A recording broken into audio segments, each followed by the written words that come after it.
ẹni tí ò lọ tẹ àwùwá rẹ̀ o, ẹni tí kì í ṣe pé a máa súnmọ́ o, ẹni tí ò lábọ̀ sí àlọ́ mímọ́, ẹni tí ò lọ tó àná lọ́yà lọ́lọ́run, ẹni tí ò lọ tàbára bírísì ìtawà wà mọ́lùkì ìtàbà yàwá lókàrà yàrá ìmọ̀lùbárọ̀yà yàwá ìbàlùbárọ̀yà wàlúfàdìlẹ̀ wàlúmọ̀sáyà yàwá lókàrà. أبنسرا كان يا ربي تزيل كل كربي تشفي سويد قلبي يا مالك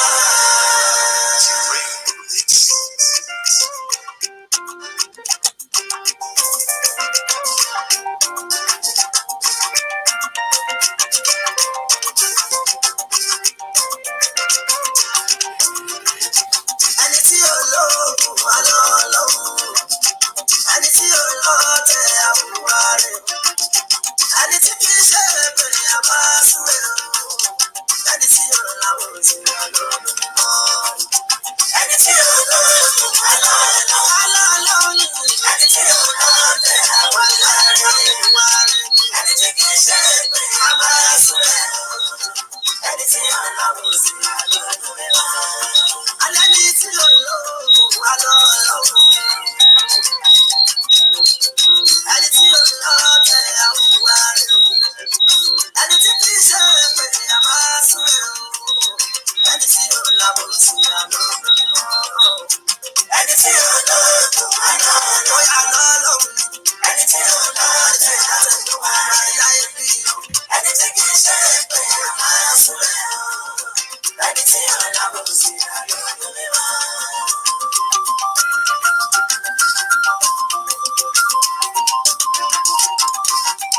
Wàláì ìgbàgbọ́ ẹ̀dá ló ń rẹ̀ dáradára láyé.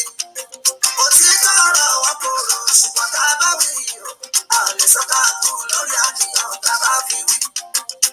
Àgbẹ́kẹ̀lé Ọlọ́run àgbà oore ní, ọba tó tó tán tó tó ọba aláṣẹ ò lè tán.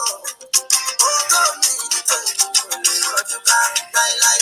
Ẹni tí ò lọ́dún alọ́ọ̀lọ́run ni, ẹni tí ò lọ́ọ̀tẹ̀ àbùkù rẹ̀. Ẹni tí kì í ṣe pé a máa súnmọ́ máa súnmọ́, ẹni tí ò lábọ̀ sí àlọ́run mímọ́. Ọ̀dọ́kùnrin kan tí wọ́n ń pè ní Fáṣásí láti ìlú wọn wọ́n kẹ́rù wọ́n gbàgbé kó wá. Ó lọ́dún mẹ́jọ ní èkó ìfọ̀sán ló bá ronú. Àáfà kan ládùúgbò ló sáré lọ rí. Ó káláyè ló fáfá àpòjọ òwúrọ̀. Ó bá tán sọ̀rí tán sọ́nà òrìta lẹ́bà. Ṣọ́ọ̀bù tó ń gba owó ọjà lòun ti ń wá. Àáfà ní kí ló fẹ́ kí òun ṣe fún un. Ó láṣìírí owó ńlá lòun fẹ́ kó ṣe.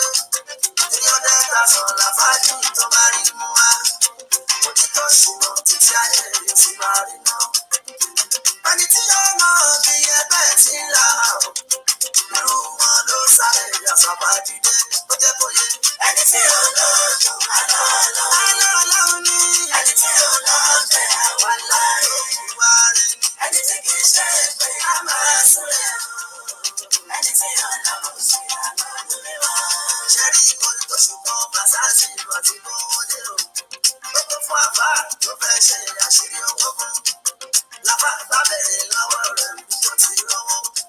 Ó lájà fún àjàpọ̀ gbogbo iṣẹ́ tó kún bá ti rí o. Lòun ṣe gbogbo náà lè fi pípẹ́ wá. Àbá láṣìírí owó kọ̀ọ̀kan ò sí níbí o. Ohun tí ò yẹ kó lè rẹ̀ bó ṣe rí owó mú. Ìgbìyànjú ṣàbáwò rẹ̀ àgbà àṣírí o. Àwọn ẹni Ọlọ́run tó ń bọ́ lọ́hùn tó ń bá wa o. Bàbá nígbẹ̀jọ́ owó ní nǹkan kan ìṣòro lọ. Tó bá ráyọ̀ wọn bá mi wọ̀ kó ráyọ̀. Lórí kíkọ́ lásán wá sọ fún ẹ Fáṣásí ní. Láfà àbádáwọ̀ náà padà kó Fáṣásí o. Ó ní kó fi rajà nínú ṣọ́ọ̀bù ẹ̀ka yé wá. nígbàgbọ́ nínú Ọlọ́run làgbà ọ̀rẹ́ ó jẹ́ kó yẹ. Ẹni tí ó lóògùn Ọlọ́run ní ẹni tí ó lọ́ọ̀tẹ̀ àbóyá rẹ̀ wá rẹ̀.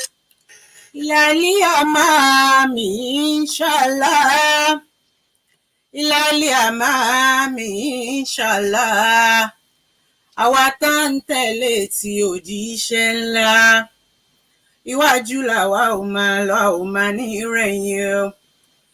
Ilali amami inshallah, ilali amami inshallah, àwa tá ń tẹ̀lé tí òjíṣẹ́ ńlá, iwájú làwa ò máa lọ, a ò máa ní ìrẹ̀yìn o. Aunaka ya Allah, aunaka ya Annan, aunaka ya Mannan, aunaka ya Dayan, aunaka ya Sultan.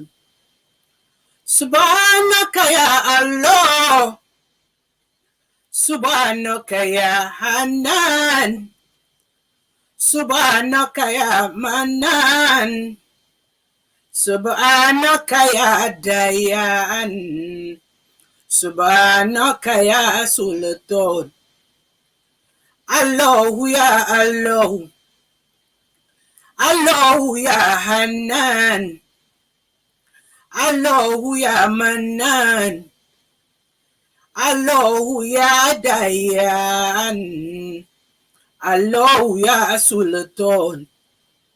Amudan, amudan la ilaha illallah. Shukura, shukura la ilaha illallah. Amudan, amudan la ilaha illallah. Shukura, shukura la ilaha illallah. Ya Hayyu ya Qayyum, ya Hayyu ya Qayyum, ya Wadud, ya Razaq, ya Wahhab, ya Hakim. Huwal awwalu, huwal akhiru, huwa zahiru, huwa batinu. Jalla jalaluka ya Allah, Jalla jalaluka ya Allah, Jalla jalaluka ya Allah, Jalla jalaluka ya Allah. Rabbana atina fid dunya hasanatan wa fil akhirati hasanatan wa qina azaban nar. Rabbana atina min ladunka rahmatan wa hayyi lana min amrina rashada. Rabbana hab lana min azwajina wa zurriyatina qurrata a'yunin waj'alna lil muttaqina imama. Rabbana hab lana min azwajina wa zurriyatina qurrata a'yunin waj'alna lil muttaqina imama. Rabbana atina min ladunka rahmatan wa hayyi lana min amrina rashadan. Ya Wadud, ya Wadud, ya Wadud, ya Wadud. Allahu, Allahu, Allahu ya Wadud, Allahu ya Wadud, Allahu ya Wadud, Allahu ya Wadud, Allahu ya Wadud, Allahu, Allahu jalla jaluka ya Allah. Alhamdulillahi Rabbil Alamin, Ar-Rahmanir Rahim, Maliki Yawmiddin. Iyyaka na'budu wa iyyaka nasta'in. Ihdina siratal mustaqim. صراط الذين أنعمت عليهم غير المغضوب عليهم ولا الضالين. Amen. Amen, Ya Love. Amen, Ya Wadud. In the name of Allah, the most beneficent, the most merciful. Allah, Ya Rahman, the everlasting God. Al-Mulk, Al-Qudus, As-Salam, Al-Mu'min, Al-Muhaymin, Al-Aziz, Al-Jabbar, Al-Mutakabbir, Jalla Jalaluhu. We seek refuge in you, Allah subhanahu wa ta'ala, from shaitan, the accursed. We testify that Allah subhanahu wa ta'ala is one. There is none worthy of your praise or worship. We also testify that our noble Prophet Muhammad sallallahu ta'ala alayhi wasallam is a messenger of Allah and the last prophet sent to mankind. We are seen as Ya Ghafur. We ask for your forgiveness. Forgive our sins and have mercy upon us. Bijahi masha'Allah, la quwwata illa billah. We ask for multiple blessings upon our noble Prophet Muhammad sallallahu ta'ala alayhi wasallam, his family, friends, and the Ummah.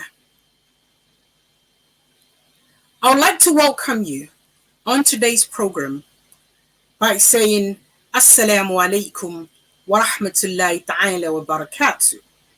I am Nafeesa Ayeola Odofi. Walillahi alhamdu for another beautiful Friday.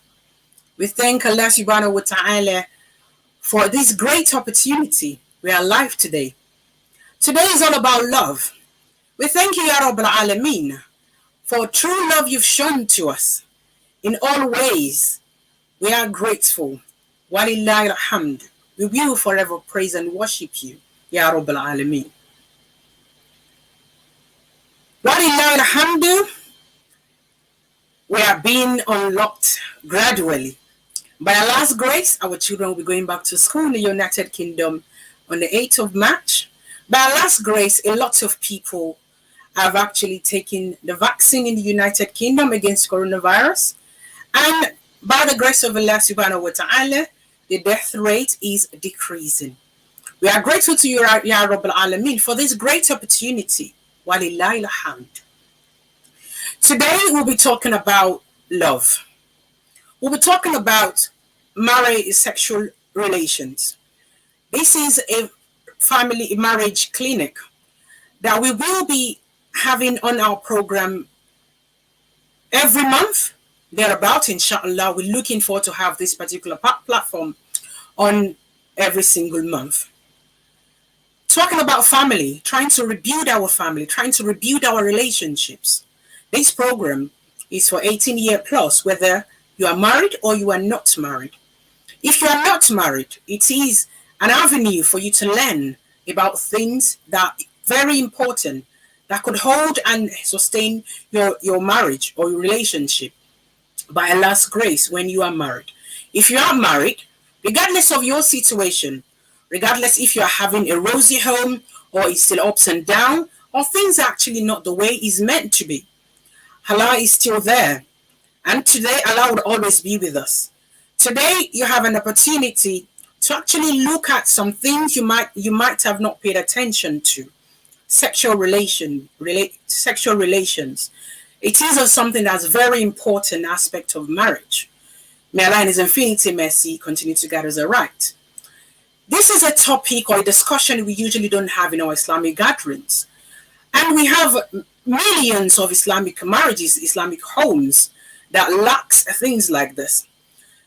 Discussions like this are very important, and we encourage our mosque, our Islamic gatherings, to have time or section or session talking about marriage talks, marriage health, talking about healthy marriage, talking about sexual relations, and also in a way to educate people so we can have a very beautiful, conducive, relaxed marriages.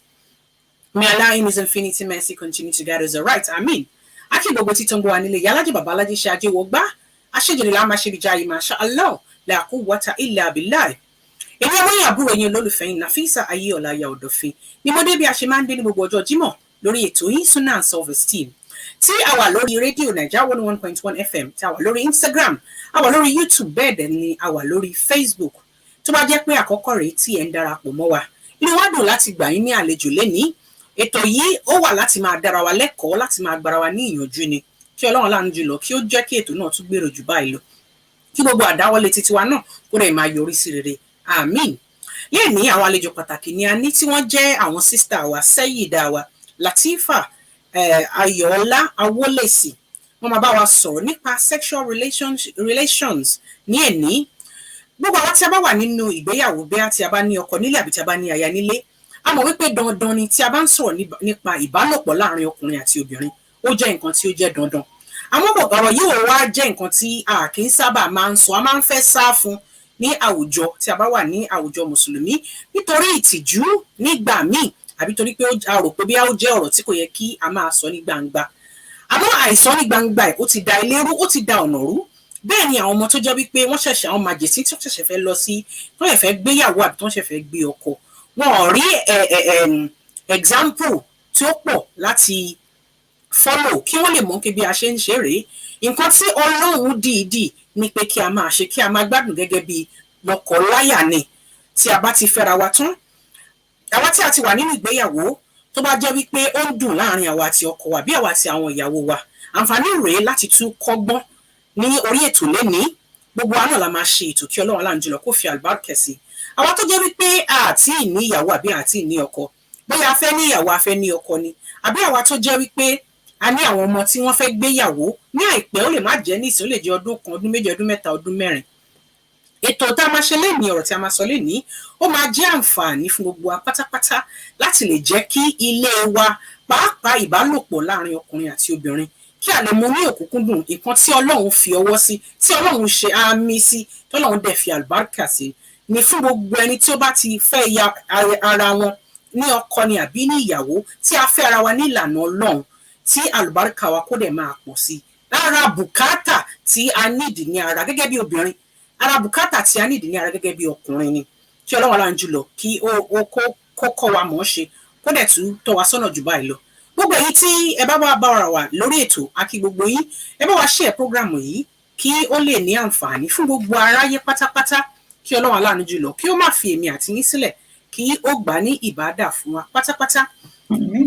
Nísìnyí tí a bá rí, a rí wípé ní school àwọn ọmọ láti primary school nísìnyí wọ́n ti ń kọ́ wọn nípa àwọn kinní yìí díẹ̀díẹ̀. Ọ̀nà tí àwọn ń gbà wò ni wípé wọ́n ń jẹ́ kí àwọn ọmọ kéékèèké máa understand body wọn. Tó máa ṣe ń dàgbà sí, bẹ́ẹ̀ ni wọ́n máa rí pé ara wọn máa develop sí ní oríṣiríṣi. Wọ́n máa fẹ́ kí ọmọkùnrin kó ní àkíyèsí, kí ọmọbìnrin náà kó dẹ̀ ní àkíyèsí. Tí wọ́n bá ti wá ń dàgbà, kí wọ́n lè ní àkíyèsí, kán dẹ̀ lè mọ̀ pé nǹkan báyìí ló yẹ ká ṣe, nǹkan báyìí ni ò yẹ ká ṣe. Bí a bá ṣe ń dàgbà lọ, wọ́n ti ń kọ́ wọn, á ti jàjà wípé àwọn ẹ̀kọ́ báyìí kéré fún àwọn ọmọ kéékèèké. Àmọ́ ìjọba náà wọ́n ti ní, wọ́n sọ títí wọn pé ìdí kàsé, báyìí kàsé, báyìí ka òdì. Pàápàá wa tí a jẹ́ òbí, ó jẹ́ ọ̀rọ̀ tó jẹ́ wípé kò kì í yá lẹ́nu wa láti sọ fún àwọn ọmọ wa. Àwọn ọmọ tí a dẹ̀ ń bí lénìí yìí nísìnyí tó jẹ́ pé wọ́n máa ń ṣojú kòkò láti wá nǹkan. Bí ẹ ò bá kọ́ wọn nílé, wọn á lọ wá ní ìta. Ìyẹn àkọ́kọ́. Tí ọmọ bá wá ń dàgbà tó ń lè dé ibi ẹni tó ń lọ sílé ọkọ àbí tó ń lọ sí ilé ìyàwó, báwo ni wọ́n ṣe máa ṣe? Àwọn ọmọ yóò jókòó ní ojú kan, wọ́n ń try láti wá information yẹn káàkiri. Àmọ́ àwa tí a ti wà nílé ọkọ, àwa tí a ní ìyàwó lọ́dẹ̀dẹ̀, a mọ̀ pé nígbà míì ní tá à ń sọ yóò kí ń rí bí alára. Àfi kí àwa fúnra wa ká ṣe kí ni, kí a wo ọ̀nà tí a lè máa fi gbádùn ìyàwó, tí a lè máa fi gbádùn ọkọ wa, tí ó jẹ́ halali, kí Ọlọ́run dẹ̀ fi àlùbáríkà sí, tí Ọlọ́run yọ́nú sí. Ìyẹn ni a tún wá fi gbé àwọn Seyida wa jáde lénìí, nítorí àwa obìnrin a máa ń sábà sá láti máa sọ ọ̀rọ̀ yìí. Ó dẹ̀ jẹ́ nǹkan tí ó ń pa wá lára ní oríṣiríṣi ọ̀nà. Gbogbo ẹni tó bá wà nílé ọkọ á mọ̀ wípé ìbálòpọ̀ láàrin ọkùnrin àti obìnrin, nǹkan tí root kan ni tó gbọ́dọ̀ fi ìdí múlẹ̀ dáadáa nínú ilé, tí a gbọ́dọ̀ mọ nǹkan tó yẹ ká ṣe àbí bí a ṣe máa ṣe. Kí Ọlọ́run láàánú jùlọ kó fi àlùbáríkà sí. Please, if you are joining us for the first time, we want you to please share this video with your friends and family. It will be useful. As women, we usually don't talk about sexual relations in public because we shy away from the truth. We shy because sometimes we think it's not something that's very pleasant to hear. But a lot is happening in our marriages. Marriages are breaking. Even children, the younger ones are not actually looking forward to get married and stay in marriage. Sexual relation is a huge and is a big topic, is a big thing in every marriages. It helps to sustain marriages. It can as well lead to divorce. May Allah in His infinity and mercy continue to guide us. All right. I'd like you to join me welcoming our darling guest speaker today in the name of Seyida Latifa Ayoola-Awolesi. Ahlan wa sahlan wa marhaba biki. Assalamu alaikum warahmatullahi wabarakatuh. Wa alaikum assalam wa rahmatullahi wa barakatuh. Bóyá torí ìta gbédélé ni ni. Walillahi alhamd. Alhamdulillah, alhamdulillah. Kí o máa ṣerégé fún àwọn. Kó máa sọ̀rọ̀ ní o. Walillahi alhamd. Alhamdulillah, alhamdulillah, alhamdulillah rabbil alamin. Mo kí gbogbo ojú tó ń wò wá nílé, lóko, lẹ́yìn odi, níbi iṣẹ́, everywhere tí a ti ń gbọ́ wa àbí tá a ti ń wò wá. Ojú tá a fi ń wò wá, ojú náà ò ní fọ́ o. Etí tá a dẹ̀ fi ń gbọ́ náà, etí náà ò ní dè. Àkọ́lá Jímọ̀ àdẹ̀kù àsìkò yìí. Topic tá a fẹ́ treat lénìí, ó jẹ́ topic kan tó tóbi gan-an. Bó dẹ̀ ṣe tóbi tó, bó ṣe kéré tó, bẹ́ẹ̀ náà ló ṣe tóbi tó. Bẹ́ẹ̀ náà ló tún dẹ̀ ṣe, ó jẹ́ nǹkan tó jẹ́ pé like my sister rightly said pé a kì í fẹ́ discuss ẹ̀, we always shy away from it. But bó ṣe wù kó rí, tá a bá ṣe sátó àbí tá a sọ pé a fẹ́ sọ, we still need to talk about it because we are in it, we are living with it. So we just have to discuss it and mo gbàládùra yìí pé ìwọ̀nba tí a bá ṣe sọ lénìí k'Ọlọ́run jẹ́ kó wúlò fún gbogbo wa, kó má dẹ̀ ṣe ní ìbàlẹ́jọ́ aburú fún èmi tí mo fẹ́ sọ àtẹ̀yìn tẹ́ máa gbọ́ lọ́jọ́ ìgbéǹde àlùkìyámọ̀ insha Allah ta'ala. So the topic sexual relationship láàrin ọkùnrin àti obìnrin, especially the married couple, òun ni ká sọ married couple. Kí ni sexual relationship àti yí pé kí ni, báwo ni sexual relationship ló ṣe bàbàrà tó àbí tó ṣe pàtàkì tó. Ẹ jẹ́ ká wo nǹkan tí Ọlọ́run ọba fúnra ara ẹ̀ sọ nínú ìgbéyàwó pé kí ni Islamic perspective nípa ìgbéyàwó. So k'Ọlọ́run ọba nínú àánú ẹ̀ kó túbọ̀ ṣe nírọ̀rùn fún wa láti sọ. Ọlọ́run ọba fúnra rẹ̀ ó sọ fún wa yí pé there is a reward in man's sexual intercourse with his wife.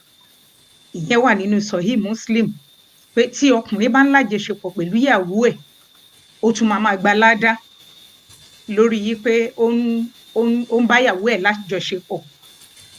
Then àwa tá a jẹ́ obìnrin, wọ́n fi yé wa yí pé tí ọkọ wa bá pè wá sí orí bẹ́ẹ̀dì yí pé wọ́n nawọ́ ìfẹ́ sí wa yí pé okay o ìyàwó mi jẹ́ kí n rí ẹ, tá a bá kọ̀, tá a bá ní rárá ní ìkọ̀, kì í ṣe pé a lè kọ̀ àbí ká sọ yí pé bọ̀ ìkọ̀ téèyàn á kọ̀, a ní sọ ní ìsọ yí pé kí lorúkọ ẹ̀, but what the hadith said is kí a má kọ oorun fún ọkọ wa torí pé tí inú wọn ò bá dùn sí wa níwọ̀nba àgbà tá a bá kọ̀, inú Ọlọ́run ọba ò dùn sí wa, not until when the man is happy. Ìgbà yẹn nínú Ọlọ́run ọba tó dùn sí wa. Ìyẹn ó jẹ́ kí lorúkọ ẹ̀.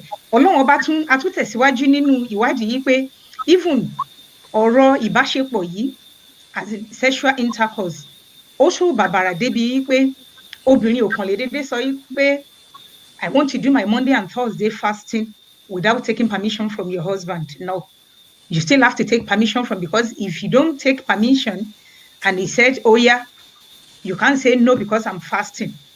You just have to let him know. So kó náà lè prepare àbí káwọn náà lè mọ̀ yìí pé okay ẹni yìí ṣe nǹkan báyìí lọ́wọ́, ó jẹ́ nǹkan tí Islam sọ. Then another aspect tí a tún máa wò lénìí ó ní pé what kind of spouse or what kind of women are we.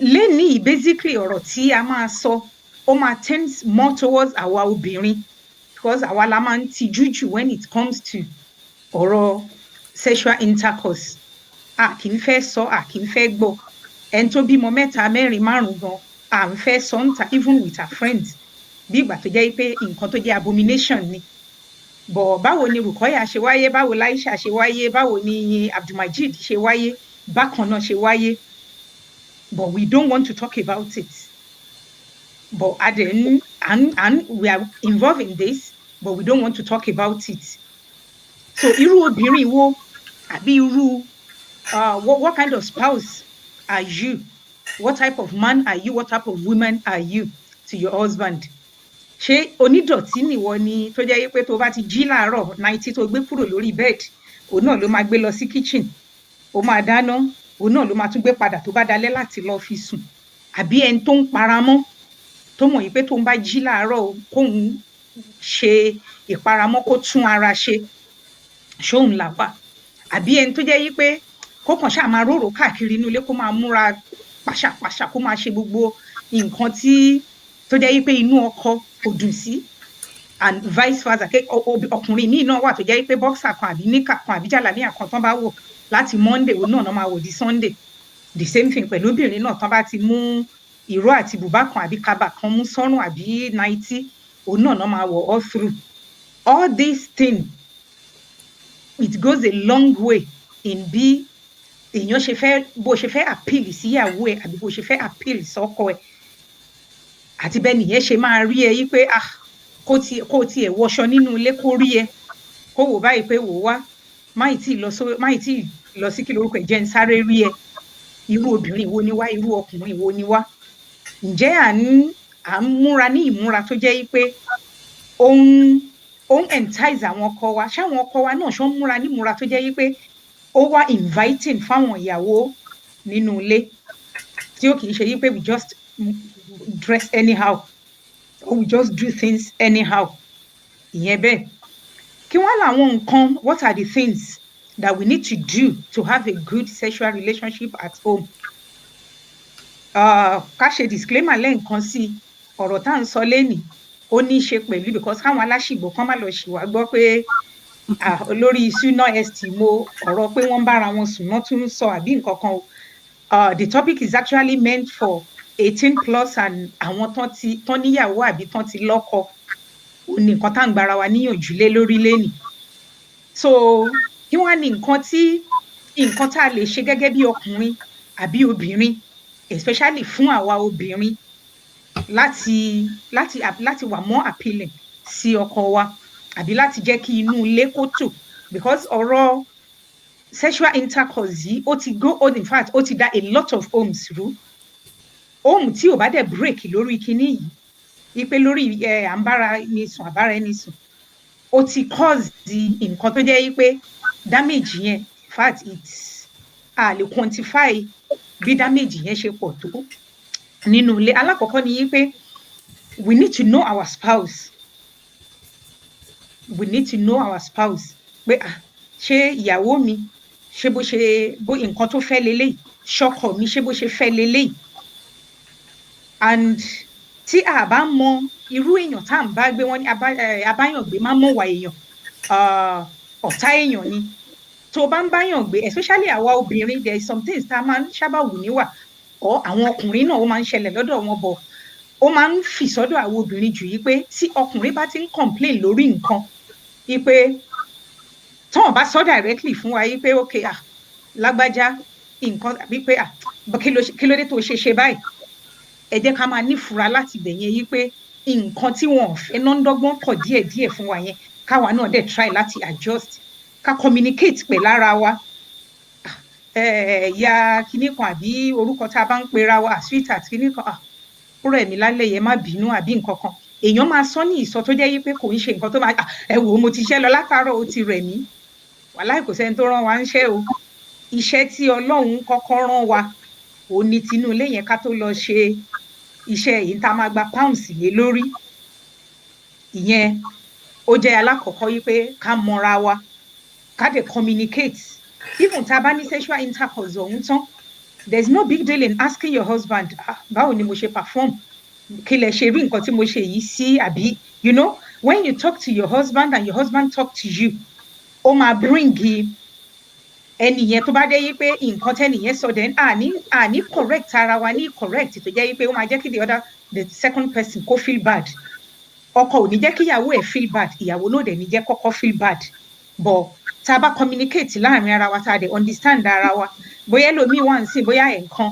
ó ti rẹ̀ ń tiẹ̀ ní ẹlòmíì dẹ̀ wà bóyá ẹ̀ẹ̀mejì bóyá ẹ̀ẹ̀mẹ́ta it depends but a ní láti weigh ẹ̀ síra wọn náà kó má affect it's just ó wà two ways kí lorúkọ ẹ ní so káwa meet ní àárín méjì táwa méjèèjì máa ti mọ̀ wípé okay o ṣá máa split ẹ ní okay ṣé mẹ́ta ló máa ń tẹ ọkọ mi lọ́rùn dáadáa o okay bóyá ká ṣe kan àásìmí sí àtúnṣe kan àtúnṣe àtúnṣe kan so kò ń ṣe wípé tó bá dẹ̀ jẹ́ ní marathon náà ló wà okay fún both side bisimilahi why not if not so ìyẹn bẹ́ẹ̀ so ká má jẹ́ obìnrin tó jẹ́ wípé àbí ọkùnrin tó máa ń nag because when it comes to ọ̀rọ̀ sexual intercourse oh dear lord àwọn èèyàn nag àwa obìnrin à nag àwa ló common lára wa jù especially tá a bá ti lè bí ọmọ ẹyọ kan àbí méjì ṣojú oúnjẹ ni my dear sisters oúnjẹ ni o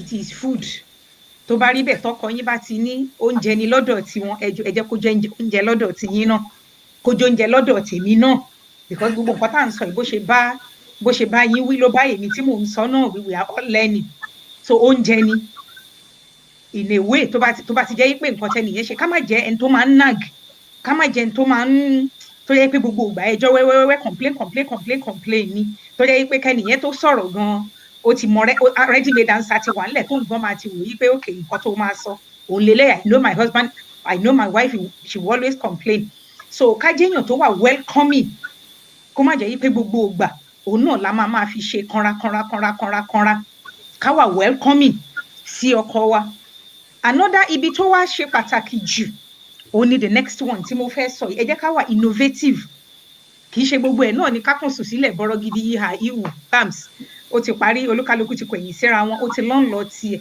ẹ jẹ́ ká wà innovative ká ṣe different styles kò sí nǹkan tó fi ń ṣèyàn be a stunt for your husband be a stunt for your wife try another thing try something different try different area it's not compulsory kò jẹ́ pé lórí bẹ́ẹ̀dì nínú yàrá nìkan o lè yan ti as long as tí o bá ti ṣe inú mọ́sálásí kò síbi tá a ti ṣe tó bá dress properly tó múra dáadáa tó wu ọkọ ẹ tó bá ń dáná lọ́wọ́ tó bá gbé súnmọ́ ẹ láti ibẹ̀ ìwọ náà gbé súnmọ́ kò sí nǹkan tó fi ń ṣèyàn as long as táwọn ọmọ ò bá ti rí wa tán dẹ̀ rí nǹkan tó ń ṣẹlẹ̀ yìí pé mọ́mí what is going on àbí dájì kí ni nǹkan tó ń ṣẹlẹ̀ ẹ jẹ́ ká surprise àwọn spouse wa just do something different not the monotonous one tá a ti mọ̀ ká ṣe nǹkan míì ká tiẹ̀ ṣe something different sí nǹkan tá a ti ń ṣe tẹ́lẹ̀ that is another thing then environment ó matter a lot tí ò ń jẹ́ pé bedsheet tá a ti lò láti last year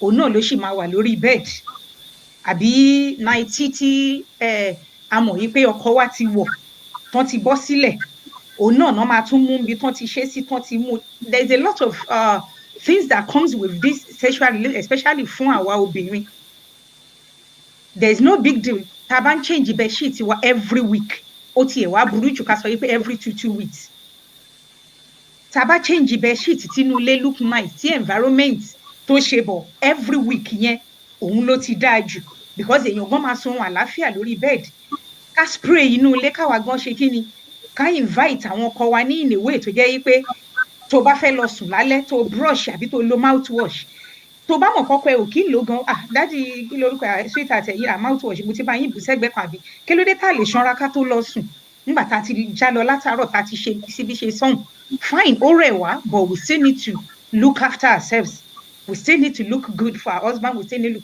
our husband needs to look good for us it's not all about ká máa ṣiṣẹ́ nìkan òun ni ó ń ṣe tínú ilé bá dáa tí environment téèyàn fẹ́ sùn àbí tó ti fẹ́ pàdé ibi téèyàn fẹ́ lẹ́dàá ẹ̀ sùn sí why tí èèyàn make it very very attractive and very interesting why tó kò tiẹ̀ mú okay o pant àti bra kó sí orí bẹ́ẹ̀dì tán bá ti di pé ìwọ náà rí pé wọ́n wọlé bẹ̀rẹ̀ sí ìwọ̀n nígbà tán bá wọlé kó kí nìkan tó ń ṣẹlẹ̀ mẹ́síìjì kan nìyẹn ó ti yé wọn do different things surprise him àwọn ọmọ ti wọ bed do nǹkan míì tẹ́yin méjèèjì lè ṣe together as husband and wife torí pé kí ni àwa la kọ́kọ́ mọra ká tó mọ àwọn ọmọ táwọn ọmọ bá dẹ̀ lọ tiwọn tán náà àwa náà la máa ṣe kù so we don't have to make life miserable for ourselves nígbà táwọn ọmọ bá wà lákàtà wa tó wá jẹ́ pé nígbà táwọn ọmọ bá marry tán nǹkan tá a ti dá sílẹ̀ yẹn àní lè yanjú ẹ̀ kò ní tán lẹ̀ so ó máa wá di pé ó ti ṣe bákan ó ti fẹ́yàwó míì àbó ti ṣe nǹkan kan àbí ó ti lọ tí ẹ kò sí nǹkan tó kàn olúkálukú ti ṣe tiẹ̀ lọ́tọ̀ọ̀tọ̀ it shouldn't be like that tínú ilé bá dùn ún wò tí bẹ́ẹ̀dì ṣe rí tínú ilé smell nice ìyẹn gan máa jẹ́ kára kó ṣe kí ni ara gan máa á ti ready fún kíní táwọn wí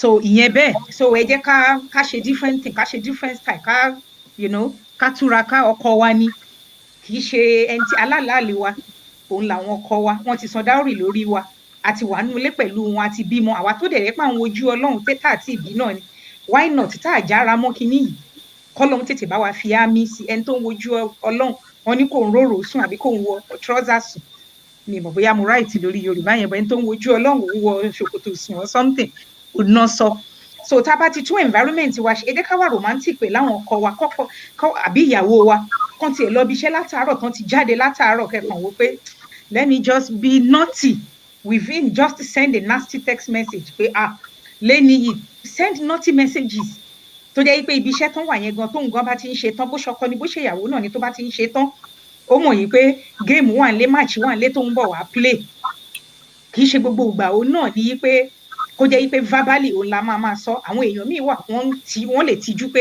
mi ì fẹ́ sọ but there is no point in ká tijú ọkọ wa kì í ṣe gbogbo ìgbà ló máa jẹ́ pé ọkùnrin ló máa pè wá kò sí nǹkan tó ní káwa obìnrin náà ká má pe àwọn ọkọ wa tá a bá tiẹ̀ dẹ̀ wá lè sọ lẹ́nu there is a lot of way that you can say it get into your bikini get into the sitting room sit down and be walking up and down máa wá remote tí ò sọnù kiri sit down with him àhẹjẹ́ ká lọ shower bomi sí bathroom àbí kò dẹ̀ gbé tó wẹ̀ wá bá wọn sitting room tán tí ń wo www yà àbú ẹ jẹ́ ká bọ́ síbẹ̀ ẹ jẹ́ ká wẹ̀ bóyá ká wẹ̀ ká lọ sùn the message is ó ti pass message wọn àwọn náà ti àwọn brothers wa wọn understand dáadáa the message has been passed across wọn ti get message yẹn pé ok ká lọ wẹ̀ ni tó bá dẹ̀ jẹ́ kéye kó wẹ̀ tán kó faṣọ tó dá sára kò ń ṣègbà tá a bá ń lọ party àbí tá a bá ní birthday party a ní occasion òun la máa dress nice inú ilé gangan ló ti yẹ ká máa wọṣọ tó dáa ká dress properly ká ṣe underwear wa tá à ń wọ̀ ká jẹ́ kí tòkè kó bá tìsàlẹ̀ mu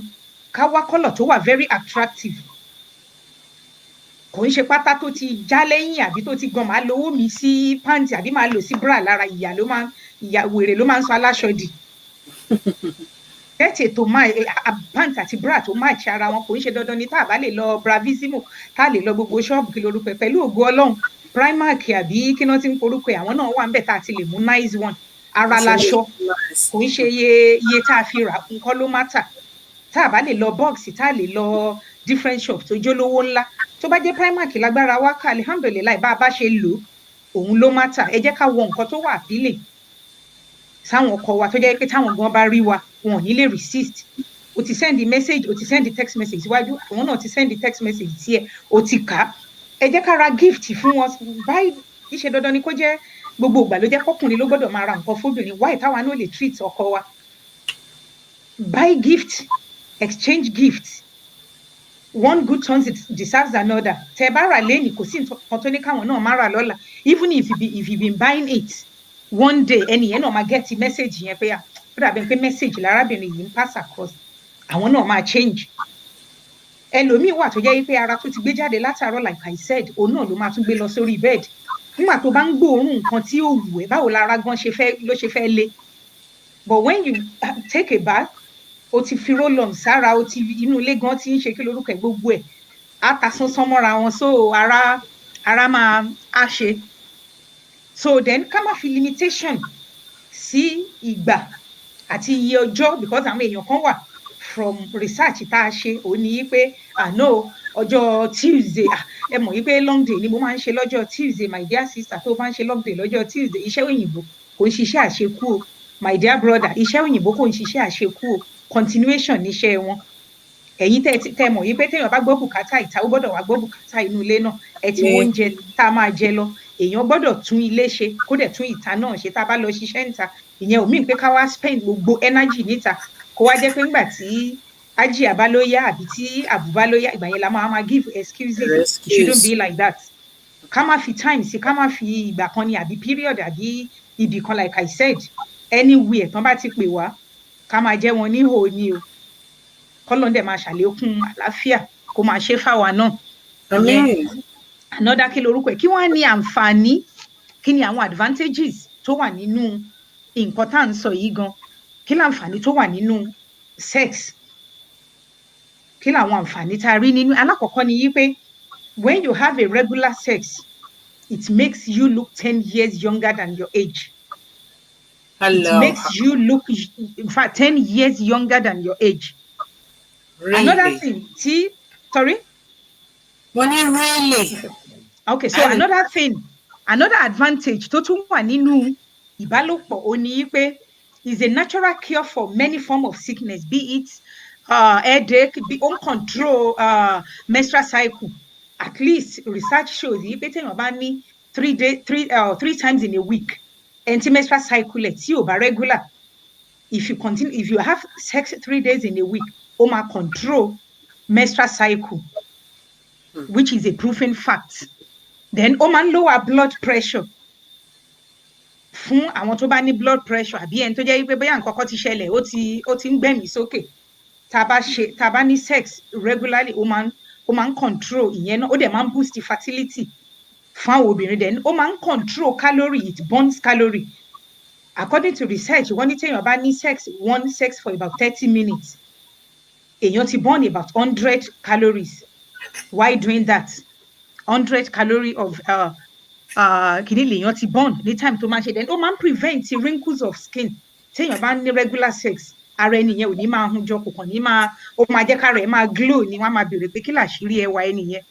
máa sọ fún wọn láìlá ìlàláù náà ni bẹ́ẹ̀ ni láìlá ìlàláù ni pé kí làṣírí ẹwà yín sísítà mi brọ́dà mi láìlá ìlàláù ni bọ̀ àṣírí ẹwà yẹn ara kan náà nìyẹn yí pé ká ní regular kí lorúkọ ó máa ń ṣe then ó máa ń jẹ́ kí ọkọ àtìyàwó káwọn méjèèjì kan bond together wọ́n máa ní kò sí irú ìjà náà bó ṣe lè pọ̀ tó please my dear sisters my dear brother ẹ má jẹ́ kí ìjà kó bá wa débi pé à ń bínú síra wa débi yí pé ó máa wá affect yí pé ìjà tá a bá ti lè yanjú lórí bed ṣàìtàn tí ń bá wa ń lọ́wọ́ sí díẹ̀díẹ̀ o àwọn àtẹnugbé wọn ń jà wọn máa ní misunderstanding but tá a bá ti ní misunderstanding ẹ jẹ́ ká sọ kó fúyẹ́ lẹ́mìí wa ká dẹ̀ lọ yanjú ìyókù lórí bed ìjà tá a bá ti jà tá a ti parí lórí bed ó máa ń jẹ́ kọ́kọ́ àtìyàwó wọ́n á move on àwọn méjèèjì ti learn lesson kan nìyẹn then ó máa ń jẹ́ pé tí inú ọkùnrin bá dùn tí inú obìnrin dùn téèyàn ní regular sex ó máa reflect nínú the way you behave to people outside ìyẹn ló go back to èyí ò ní máa nag ò ní máa kanra lódì because ara ti kẹ̀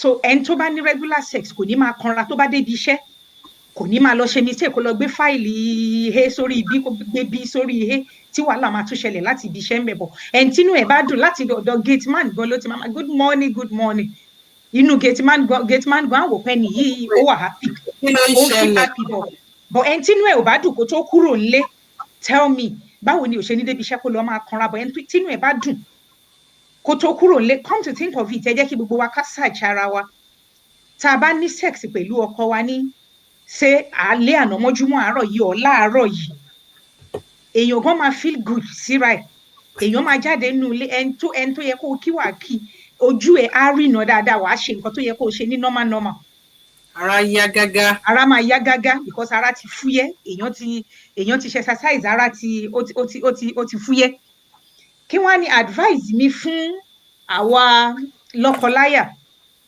lórí sex relationship wa ò ní pé ẹ jọ̀ọ́ ẹ jẹ́ ká ranra wa lọ́wọ́ both financially psychologically and morally ẹ jẹ́ ká má fi gbogbo ẹ̀ ṣe iṣẹ́ tí ọkùnrin tó bá ti ń ṣiṣẹ́ jù ó máa affect inú ilé there is no way tóbìnrin bá ń ṣiṣẹ́ jù ó máa affect inú ilé it's always like that.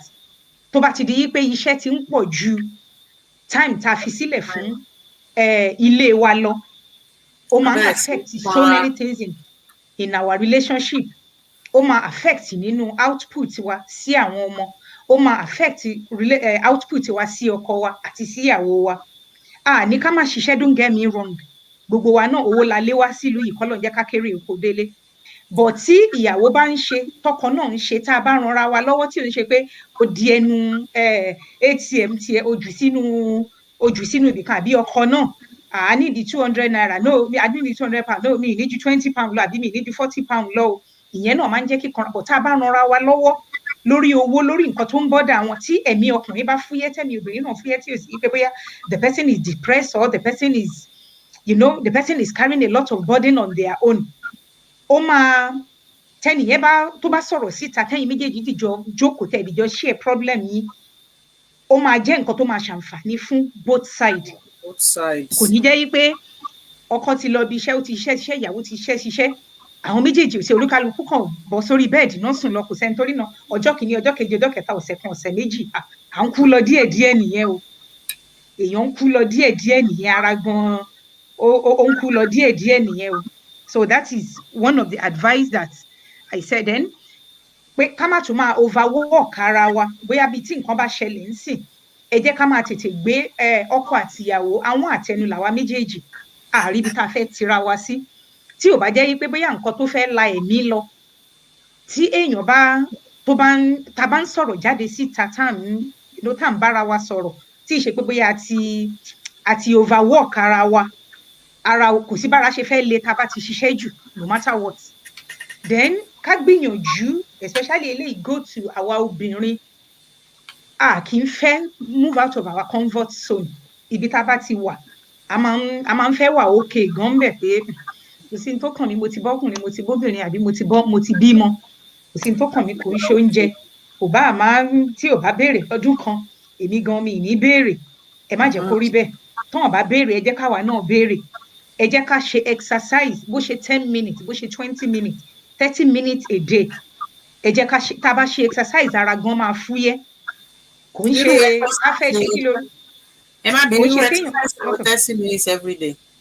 Sorry? Mo ní irú exercise wo 30 minutes every day. Yeah, kò ń ṣe orí bẹ́ẹ̀dì nìkan lèèyàn ti lè ṣe exercise, ìkan nítorí bẹ́ẹ̀dì yẹn. You can walk around, you can jog around, you can skip, so many things la lè ṣe. Just set a goal for yourself that, okay, maybe every day, mo fẹ́ máa ṣe 100 skip. Why not? If not, why not say then gradually, even 10 years, why lè ṣe 100, tó bá jẹ́ 20 skips lèèyàn lè ṣe, is something. It's better than you sitting down all day doing nothing. Kéèyàn má ṣe nǹkan kan, àbí kẹ̀kọ́ jẹ́ pé ẹni tó ń drive ń sìn, pé ó drive láti bí báyìí lọ síbẹ̀ yẹn, ó drive láti bí lọ síbẹ̀ yẹn, you are just sitting down, you are not active. Moving around. Kéèyàn ṣe exercise, go into the park, sit down, look at the lake, look at the creature of Allah. Kéèyàn explore, kì í ṣe dandan téèyàn bá ń ṣiṣẹ́, ìyẹn ò mean pé kéèyàn má ní life. Téèyàn bá, bí weather ṣe wà ń sìn, ẹni tó bá lọ bí iṣẹ́, apart from ọjọ́ bóyá àwọn tó bá ń ṣe health care, bóyá ó ṣe long day àbí nǹkan kan, bọ̀ kó ṣáà ń ṣe Monday to Sunday la fi ń ṣe long day. Please, my dear sisters, ẹ jẹ́ ká create time láti look after ara wa. Tá a bá look after ara wa, tá a exercise, orí èèyàn máa, in fact, mentally you be alert.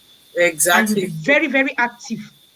Ẹ má bínú pé mo cutting. Nígbà tẹ́ ní, nígbà mi kéèyàn ó jáde, kéèyàn wo nature. Because sometimes téèyàn bá jáde láti wo nature, ó máa ń jẹ́, you get this kind of feeling tó jẹ́ pé ó máa elevate spirit èèyàn. You just feel happy, you appreciate nature, you appreciate God and everything. Ìgbọ̀nrún yẹn tíyàn bá gbedele gan, ó ní nǹkan tó ń ṣe.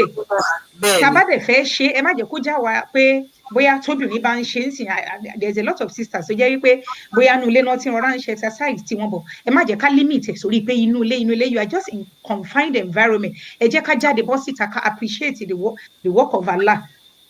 Kéèyàn tiẹ̀ rí nǹkan, just like you rightly said, téèyàn bá jáde tó rí nǹkan tó ń lọ, kò ń ṣe pé from ilé, ibi iṣẹ́, supermarket back home.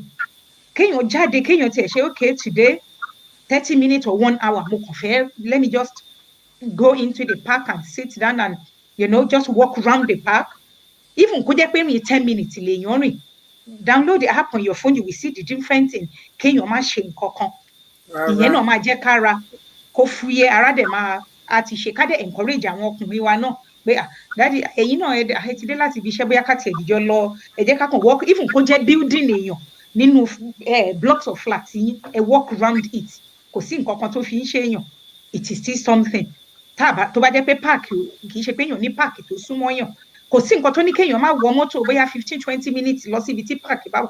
When you are in a park pé ibi tó jẹ́ open space, there is this serene ní environment yẹn tó jẹ́ pé you can't compare it to kéèyàn kàn jókòó sílé àbí kó wà nílé àbí kó lọ, you are doing your exercise at home. Ẹ jẹ́ ká gbé ìdí wa, ká gbé body wa, we just need to gbé body wa. So that is one of the things. Then ẹ jẹ́ ká béèrè question, kò sí nǹkan tó fi ń ṣe yẹn, ask questions, read, explore. YouTube wà ń bẹ̀, fóònù wa tá a mú dání, ẹ má jẹ́ kó kàn jẹ́ hello Sister Nafeesa ṣe ti gbọ́, brother Ikumaru ṣe ti gbọ́, kò ṣe ṣe ti gbọ́ nìkan ni ká máa fi fóònù wa ṣe. There is a lot of things a lot of websites tá a lè lọ lórí fóònù wa tá a ti lè learn a lot of things, ẹ jẹ́ ká explore.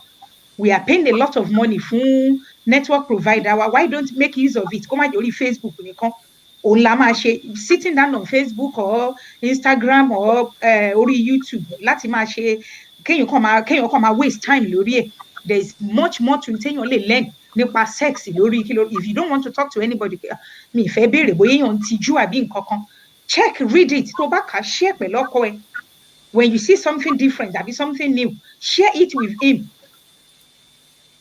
Kò sí nǹkan tó ní kéèyàn má lè pé kéèyàn explore, and if need be, if there is any problem àbí medical kí lorúkọ ẹ̀, talk to your doctor, talk to your GP.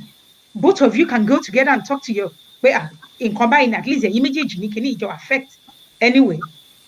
So why don't you share the problem and solve the problem together rather than just keeping quiet and kéèyàn máa die in silence? Because problem téèyàn ò bá dìjọ pé ọkọ àti ìyàwó nǹkan ń ṣe é, ó dẹ̀ mọ̀ pé kíní yìí ń ṣe é, ó dẹ̀ ń dé mọ́ra, ọkọ ẹ̀ ò dẹ̀ mọ̀, tó bá wáyé àwa ni wọ́n ń complain àbí nǹkan ń ṣọkùnrin, kò jẹ́ kí ìyàwó ẹ̀ mọ̀, ìyàwó wa ń complain, àwa ni ó máa ń kanra ni, á kanra o, ọkọ á kanra, ìyàwó náà dẹ̀ kanra. Tó bá jẹ́ pa need help, ẹ jẹ́ ká seek medical help. So another nǹkan tí mo tún wá fẹ́ sọ̀rọ̀ lé lórí eléyàwó obìnrin ló affect jù when it comes to premenopause or àwa tá a ti wà ní menopause.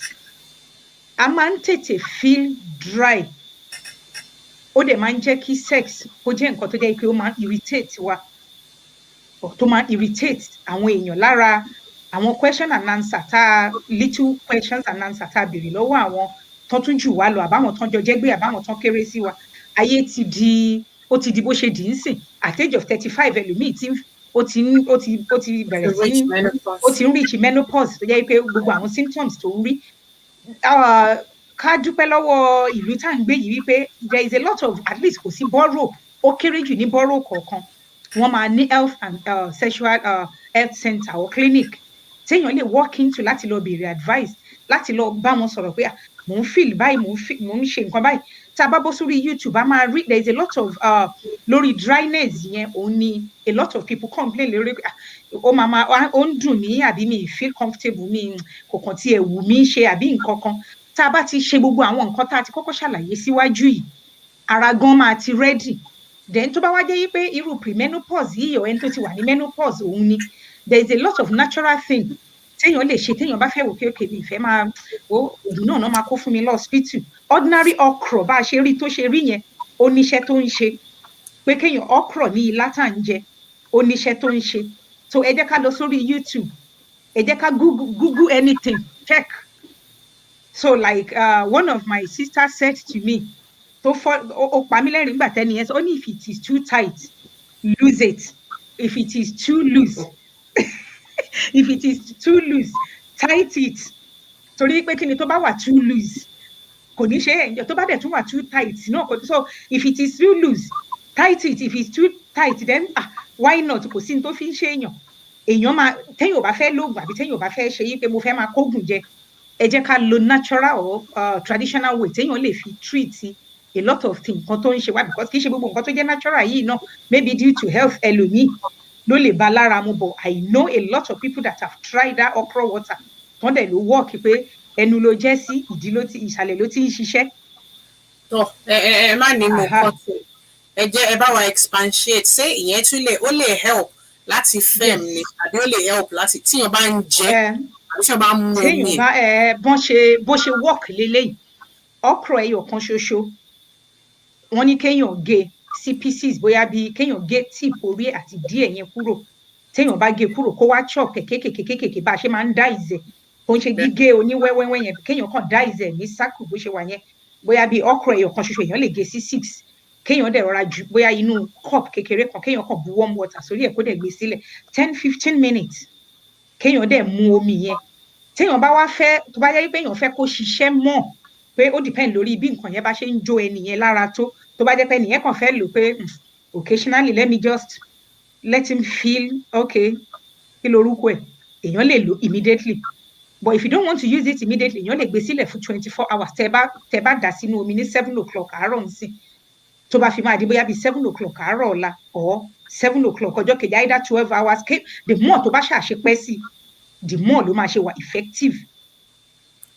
so téèyàn bá mu omi yẹn lèèyàn máa mu téèyàn bá mu omi yẹn yes bó ṣe ń slime yẹn náà èèyàn ò ní wojú pé bó ṣe ń slime yẹn because ẹni yẹn ló mọ bí tí bàtà ti ń ta òun lẹ́sẹ̀ because it doesn't really feel good tí dryness àbí tí premenopause tó bá ti ń wáyé ọkùnrin ò enjoy ìwọ tó jóbìnrin gan ìnira ló ń jẹ́ so why don't you try it tó bá ṣiṣẹ́ fẹ́ nìyẹn then we can actually talk to our doctor about it because ó lè má jẹ everybody ẹlòmíì dẹ̀ lè ní medical kí lorúkọ ẹ̀ tó jẹ́ pé okra ò sí lára nǹkan tó lè jẹ due to bóyá oògùn tó ń lò àbí nǹkan kan so ẹ má quote kí lorúkọ nǹkan tó ṣiṣẹ́ fún A ó lè má ṣiṣẹ́ fún B ó lè má ṣiṣẹ́ fún B but generally okra is really good láti fún ara wípé ẹni tó bá mọ̀ wípé òun máa ń tètè feel dry ó lè lò téèyàn bá dẹ̀ fẹ́ lò yẹn why don't you look for water based lubricant tẹ́nìyẹn lè lò tó bá jẹ́ pé nìyẹn wò pé òun ò fẹ́ lórú nǹkan bẹ́ẹ̀ yẹn so lára ẹ̀ náà ni pé ká explore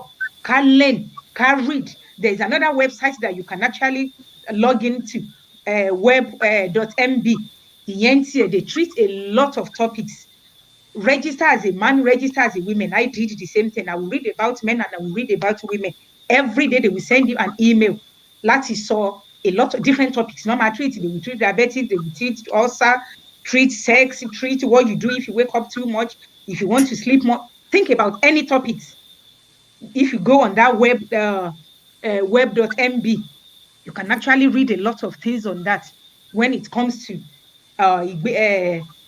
life or kí lorúkọ so then ká máa jẹ oúnjẹ tó ní àlàáfíà kó má jẹ gbogbo ìgbà ní ẹ̀bà àmàlà iyán gàrí gbogbo ẹ jẹ́ ká jẹ oúnjẹ tó wà healthy kó má jẹ́ yí pé gbogbo ẹ̀ náà la máa fi ṣe òkèlè ìṣe pé ká má jókèlè but ẹ jẹ́ ká fi limitation sí tá a bá ti ń dá wọn age kan kára lè fúyẹ́ especially for those people that don't do exercise or that don't exercise regularly òkèlè jíjẹ náà ó máa ń dúró sára too much ó máa ń jẹ́ kára wúwo kò ní jẹ́ kéèyàn lè gbé bọ́dí ẹ̀ bó ṣe yẹ kó gbé so tán bá move wá sí side kan kó má jẹ́ pé ẹnìyẹn kan máa rọ́ dànù ni ẹ má jẹ́ kán máa win ní wá gbogbo ẹ̀ yín náà ṣe nǹkan tó jẹ́ pé ìwọ náà máa wò pé yes so I'm in charge be in control kó má kàn jẹ́ kí lorúkọ ẹ̀ nìkan funny enough bita sọ̀rọ̀ dé yẹn men actually like it too they like their women to explore yes níbi tí ayédè nísìnyí àwọn ọkùnrin tí wọn fẹ́ wò ta they want their wife to actually do a lot of different things that tí àwọn girls tó wà ń ta yẹn ṣẹlẹ̀ mọ́ àwọn girls tó wà ń ta most of them wọn ò fẹ́ jókòó so àwọn nǹkan bí iná máa ń fi entice àwọn ọkọ ọlọ́kọ ẹ̀kọ́ pé ọkọ yẹn kàn bẹ̀rẹ̀ sí give excuses ni so bẹ́ẹ̀ sì sọ there's absolutely nothing wrong so obìnrin náà could take charge so it wouldn't have to be every time so which is good and àwọn kan tí èèyàn rò pé ọkùnrin like in time if you start doing it at home as well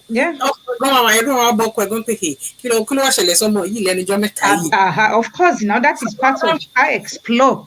Can do something differently apart from gbogbo nǹkan tá a ti ń ṣe tẹ́lẹ̀. When you start it, ó lè difficult téèyàn bá kọ́kọ́ bẹ̀rẹ̀. Okay, let me just change my lifestyle. At least téèyàn bá reduce àwọn nǹkan kan tó ti ń ṣe tẹ́lẹ̀. At least anybody tó bá ti above bóyá 35, 40, 45, bẹ́ẹ̀ nìyẹn ṣe wà active. Even lórí iṣẹ́ tá a múra kankan sí tá à ń ṣe náà. Bẹ́ẹ̀ ṣe lè ṣiṣẹ́ pé èèyàn báyìí pé àmọ́ lè ṣiṣẹ́ méjì, mo lè ṣe kinní kan. Kì í ṣe bẹ́ẹ̀ lágbára èèyàn ṣe máa gbé tó bá ti ń dà wọ́n age kọ̀ọ̀kan. So ilé tá a máa wá padà sí, tá a bá ṣiṣẹ́ òun tàbí tá a bá kó gbogbo ọ̀rọ̀ yẹn jọ, ẹ má jẹ́ ká jẹ́ kí ilé yẹn kó ti dàrú. Or ká máa fọmọ ṣèkẹ́wọ́ pé mò ń breastfeed lọ́wọ́ ìyẹn àwọn obìnrin àti good when it comes to that. Mò ń breastfeed lọ́wọ́ o. Bí èèyàn bá ń breastfeed lọ́wọ́ ìyẹn ò mean pé kò lè súnmọ́ ọkọ ẹ̀. The only time tá a wà exempted ó ní tá a bá menstruate lọ́wọ́. Tá a bá dẹ̀ menstruate lọ́wọ́ there is nothing láti mọ̀ yí pé okay ṣé time báyìí ni mo máa menstruate kẹ́ ẹ ti máa prepare mind ọkàn yín sílẹ̀. Friday mo máa bẹ̀rẹ̀ menses mi o, Saturday mo máa bẹ̀rẹ̀ menses mi o.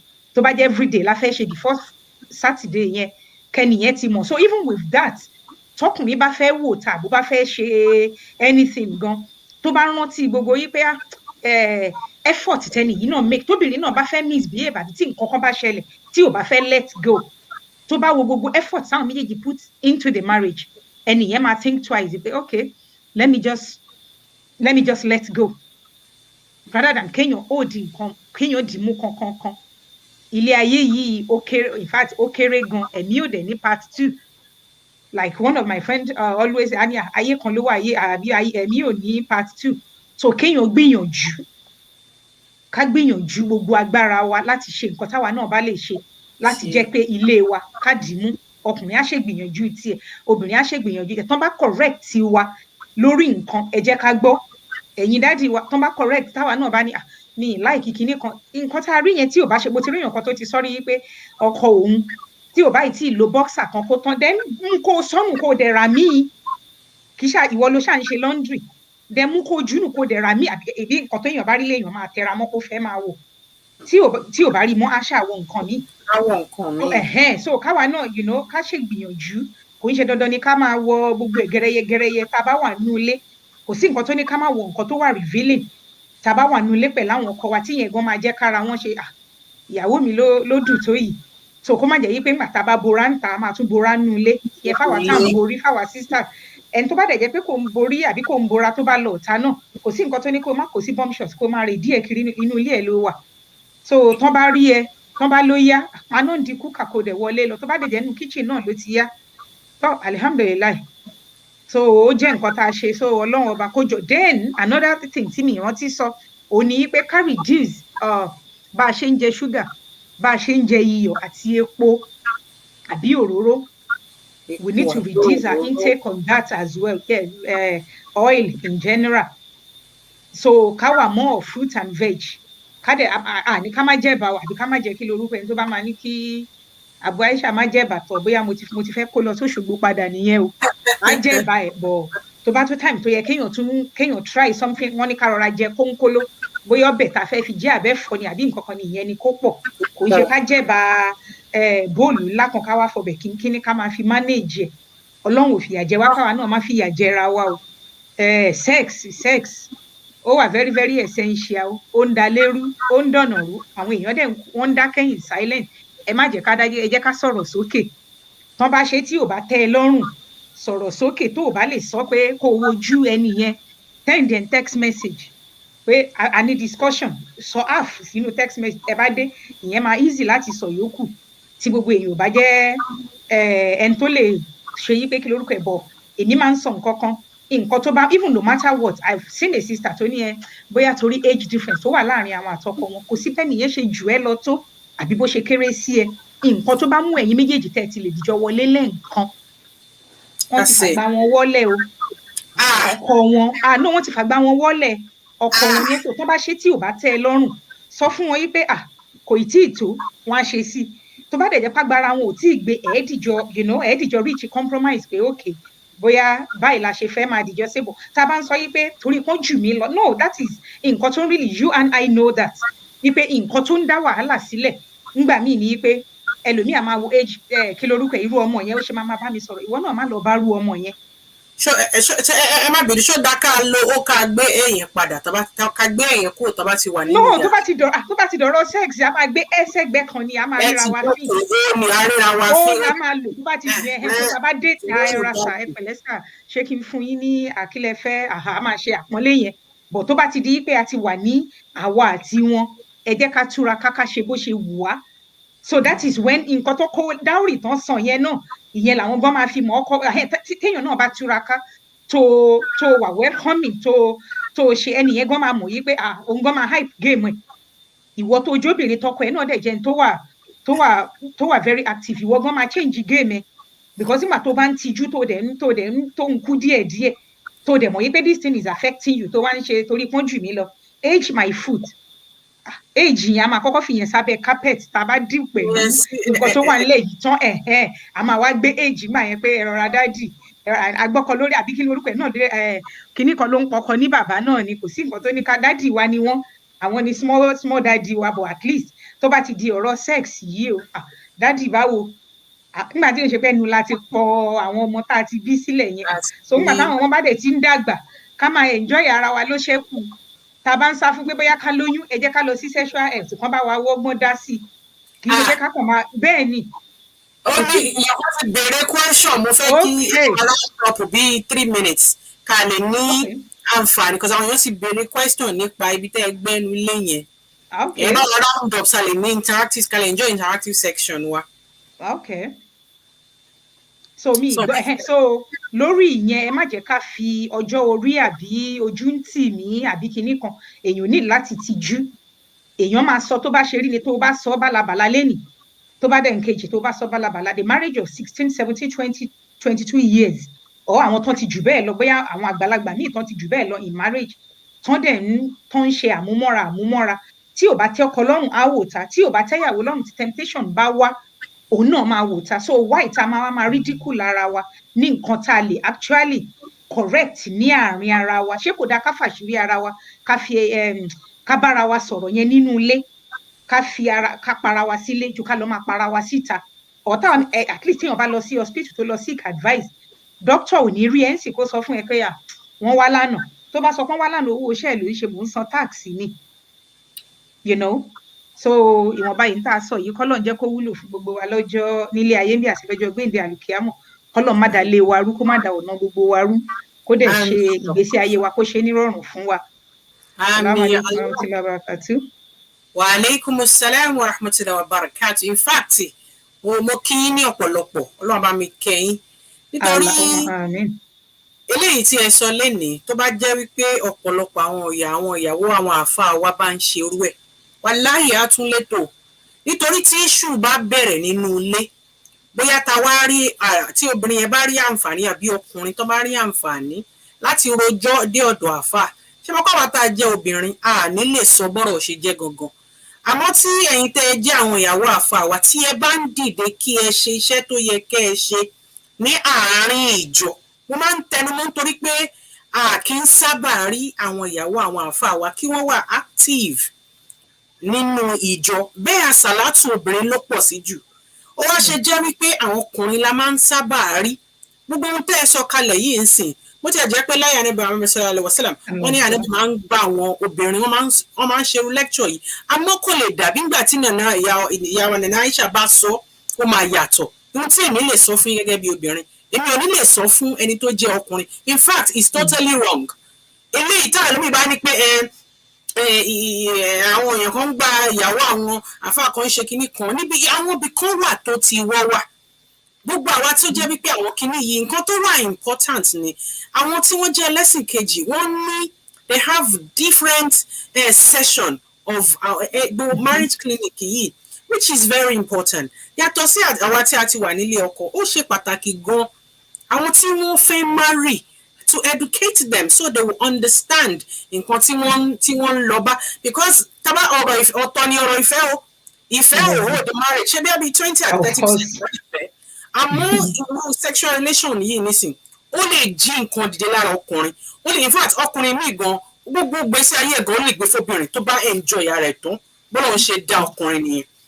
that bó ṣe tóbi tó ní ẹ̀ bẹ́ẹ̀ dẹ̀ ni tó inú obìnrin bá ń dùn tó bá enjoy ara ọkọ ẹ̀ dáadáa tó enjoy ara ẹ̀ dáadáa ọbẹ̀ tó máa sè níjọ́ kejì ọbẹ̀ yẹn máa yàtọ̀ ẹ kò rí pé ó ń ṣeré ó ń lọ ó ń bọ̀ nínú ilé ni ó ń bì happy. ó kàn ń bì happy nítorí ó máa ń jẹ́ kí inú èèyàn dùn yàtọ̀ nígbà tí ọkọ àti ìyàwó tí wọ́n bá wọn ra wọn jọ ní àṣepọ̀ ẹ rí pé promises máa ń wáyé ẹ mọ̀ ìgbà yẹn ẹ gba increase in owó ọbẹ̀ ìgbà yẹn gan obìnrin á ṣe oúnjẹ tó dùn gbogbo kíní yìí nǹkan tó reality life ni ká má share away from it kọ́lọ́wọ́n láàánú jùlọ kó gbà fún wa mi ò kí n sọ nítorí bẹ́ẹ̀ ṣe sọ lóòótọ́ a máa ń tijú bá ṣe máa ń tijú yẹn a máa ń ní àwọn sister circle but we don't discuss things like this mo wá bèrè níjọ́ kan mo wá ní mo bèrè àwọn sisters kan pé why don't we have this conversation in our midst especially láàárín obìnrin sister kan wá ní is because when you talk about things like that they judge you. People judge you in the sense that, oh, okay, this person is very dirty, you're not boo. And these are the things that are killing us. But is that person not in it? Are we not in it together? À ń complain pé divorce pọ̀ lóríṣiríṣi ṣáà mọ nǹkan míì iye divorce tó ti wáyé lórí ọ̀rọ̀ ó ń disturb mi jù àbí mi ìṣètò àbí kò tiẹ̀ mo fẹ́ kí ìgbà tí mo fẹ́ ó wà more attractive and more appealing ìgbà tó délé tán ó ní ó wà appealing àbí ni ò ṣe nǹkan tó yẹ kó ṣe mọ́. Ọlọ́run á bá mi kẹ́yìn tó pọ̀ nítorí àsìkò torí mo dẹ̀ ní one or two èmi náà ní àfikún àbí question tí mo máa béèrè lórí Instagram mo kí Hope Alive 74 ẹ ṣé tí ẹ join wa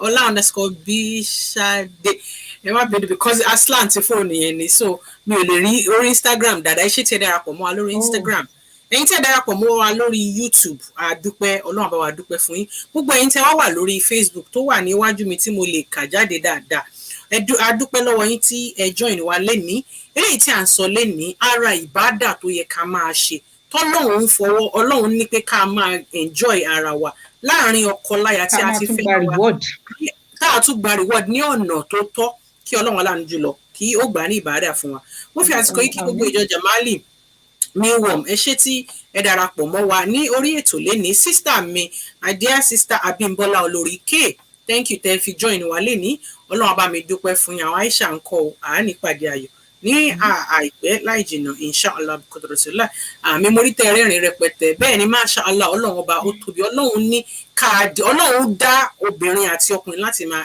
gbádùn ara wọn ni àmọ́ Ọlọ́run ní ká ṣe ní ọ̀nà halali tí a bá ti ṣe lọ́nà halali tó jẹ́ pé a ti sanwó a ti so yìgì àbí a ti ṣe ìlànà Islam tí ọkùnrin ilé ìyàwó ọkọ àti ìyàwó ọkọ pẹ̀lú èèyàn méjì láti ìdílé ìyàwó tó máa jẹ́ aṣojú àti èèyàn méjì láti ìdílé ọkọ tó máa ṣe aṣojú pẹ̀lú ẹni tó fẹ́ so igi fún wọn wà láyé èyí tó kù tí ó ti bù ṣe so igi ti so àti ṣègbéyàwó èyí tó kù pé afẹ́fẹ́ dẹ̀ tún lélẹ́yìí tó kù kí Ọlọ́run aláàánú jùlọ kí ó gbà ní ìbádà fún wa a fẹ́ encourage àwọn ọmọ àti àbí tí wọ́n bá marry káwọn náà lè enjoy marriage wọn kọ́ lè enjoy ọkọ wọn kọ́ lè enjoy ìyàwó wọn ìdí tí a ṣe ń sọ̀rọ̀ yìí pàápàá wa tí a ṣì wà nílé ọkọ àwa tá a níyàwó ńlé nǹkan ń ṣẹlẹ̀ ẹlòmíì ọkùnrin mi ò fẹ́ wò ta àmọ́ ìyàwó ilé n tó ń ṣe ló ń fà á bẹ́ẹ̀ obìnrin mi ò fẹ́ wò ta ọkọ ilé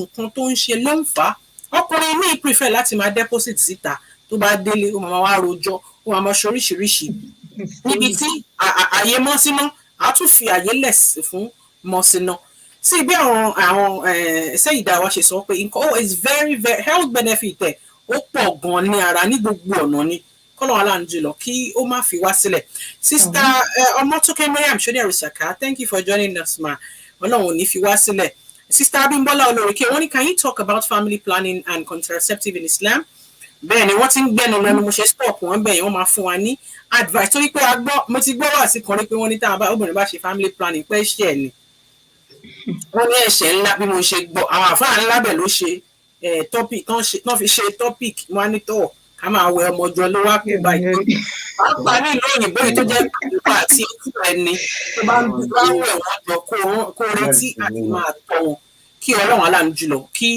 ó má fi wá sílẹ̀ àmọ́ àwọn fúnra wa náà Seyida wa máa bá wa sọ̀rọ̀ lórí ẹ̀ láìpẹ́ lórí contraceptive bí Islam fààyè gbà àbí Islam fààyè gbà kí ni nǹkan tá a lè ṣe kí ni nǹkan tí a lè ṣe kọ́lọ̀ kó ṣàánú fún wa Brother Jamiu Ọláníyàn wọ́n ní it reduce sugar in the body too ọkọ̀ yẹn ni wọ́n ń sọ ṣe nípa tó ti lẹ́nu nísìn nípa wọ́n wípé ká rẹ́ ilá yẹn ká dice ká fi warm water sí ká fi sílẹ̀ maybe overnight of about between 3 and 7 hours wọ́n ní ferment wọ́n ní yẹn ṣe ferment wọ́n ní ká mú wọ́n ní ká jẹ lá wọ́n ní ká mú bẹ́ẹ̀ ni èèyàn máa mú omi yẹn fermented water inú nìyẹn máa mú tí èèyàn bá mú ó níṣẹ́ tó ń ṣe down below because eléyìí tí èmi máa ń gbọ́ tí most people máa ń ṣe ni wípé ẹlòmíì á fi álọ̀mù á máa fi fọ ojú rẹ̀ ẹlòmíì á lọ sàn wẹ́wẹ́ ó ṣàn try láti òun fẹ́ ṣe gbogbo nǹkan láti fi fẹ́m ara ẹ̀ ni bí ọmọ tá bá ti bímọ tán the vagina itself ó máa ń loose so different ways ni àwọn èèyàn wá láti máa Assalamu alaikum warahmatullahi wabarakatuh sir. Alaikum salam wa Nafeesa. Ẹ kúrò lẹ́sà o Prince Oshinusi ẹ kú gbogbogbò Ọlọ́run bá wa nífẹ̀ẹ́ yín sá o. Ọlọ́run á nífẹ̀ẹ́ yín náà. Àmín sọmọ àmín. Gbogbo ohun tẹ́ ń sọ. Bẹ́ẹ̀ni sá. Bí Ọlọ́run ṣe lásìlẹ̀ nìyẹn. Òṣìṣẹ́ mọ̀ pé tábà ti fojú oorun sí society ti change. Ayélujára. Naam. Ẹ jọ ẹ bá ń ṣe bẹ́ẹ̀ ṣe máa ń tọ́ wò àbí ẹ̀ kí n tọ́ wò. A máa ń tọ́ wò. Láti mọ̀ pé ayé ọdún àbí. Bẹ́ẹ̀ ni sà àbí pé ó dùn. Mo ti wà lọ́kùnrin àti obìnrin náà nìyẹn kan tó sí yìí. So àdúrà táwọn àgbà ní kọ́ lọ́wọ́ fún kálukú níyàwó àti ọkọ ẹ̀. Ọkọ ẹ̀ àmì Allah. Ó dà pé sísítà yìí same sísítà yìí níjọ́ discuss kínní tí mo sọ pé ọlọ́bẹ̀ ló lọ́kọ̀. Bẹ́ẹ̀ni. Ó ti rántí lọ́dún. Ẹ ti rántí. Bẹ́ẹ̀ni sá. Ṣé mo pé rí yẹn lè fi tírìtì tọ́pìkì sí? Bẹ́ẹ̀ni sá. Tí ọkọ bá fi dùn ìyàwó tí ìyàwó bá fi dùn ọkọ ẹ jọ ẹ sọ fún mi bí o ṣe fẹ́ lọ́ta. Àfi ọkùnrin tó bá lójú kòkòrò. Ọkùnrin tó bá lójú kòkòrò kì í ṣẹ́jú ẹ̀ náà. Ẹ̀yin obìnrin yìí náà ni. Àwọn obìnrin náà ni. Nígbà tí bá ń ju judiciary issue judiciary issue àti 2.0 temptation ni báwo ẹ̀ ṣe àná wọn ọlọ́run ẹ̀ tí wọ́n padà ṣe ká ní òwe. Àmín àmín. So ibi tó wà ní ẹjẹ́sù lè máa yà wá lọ. Àmín ọ̀la. Because you see when we look at it Ayoola side ló wà. Ẹlòmíì mú ọ wọ́n pọ̀ pé ọ̀gbẹ́ni níyàwó rẹ̀ ibùn lásàlátù kan náà. Wàláyé ẹ̀ parọ́. Tọkọ àti ìyàwó wọn sàsàlátù yẹn. Ẹ sọ pé o máa gbà lọ́wọ́ ẹ̀.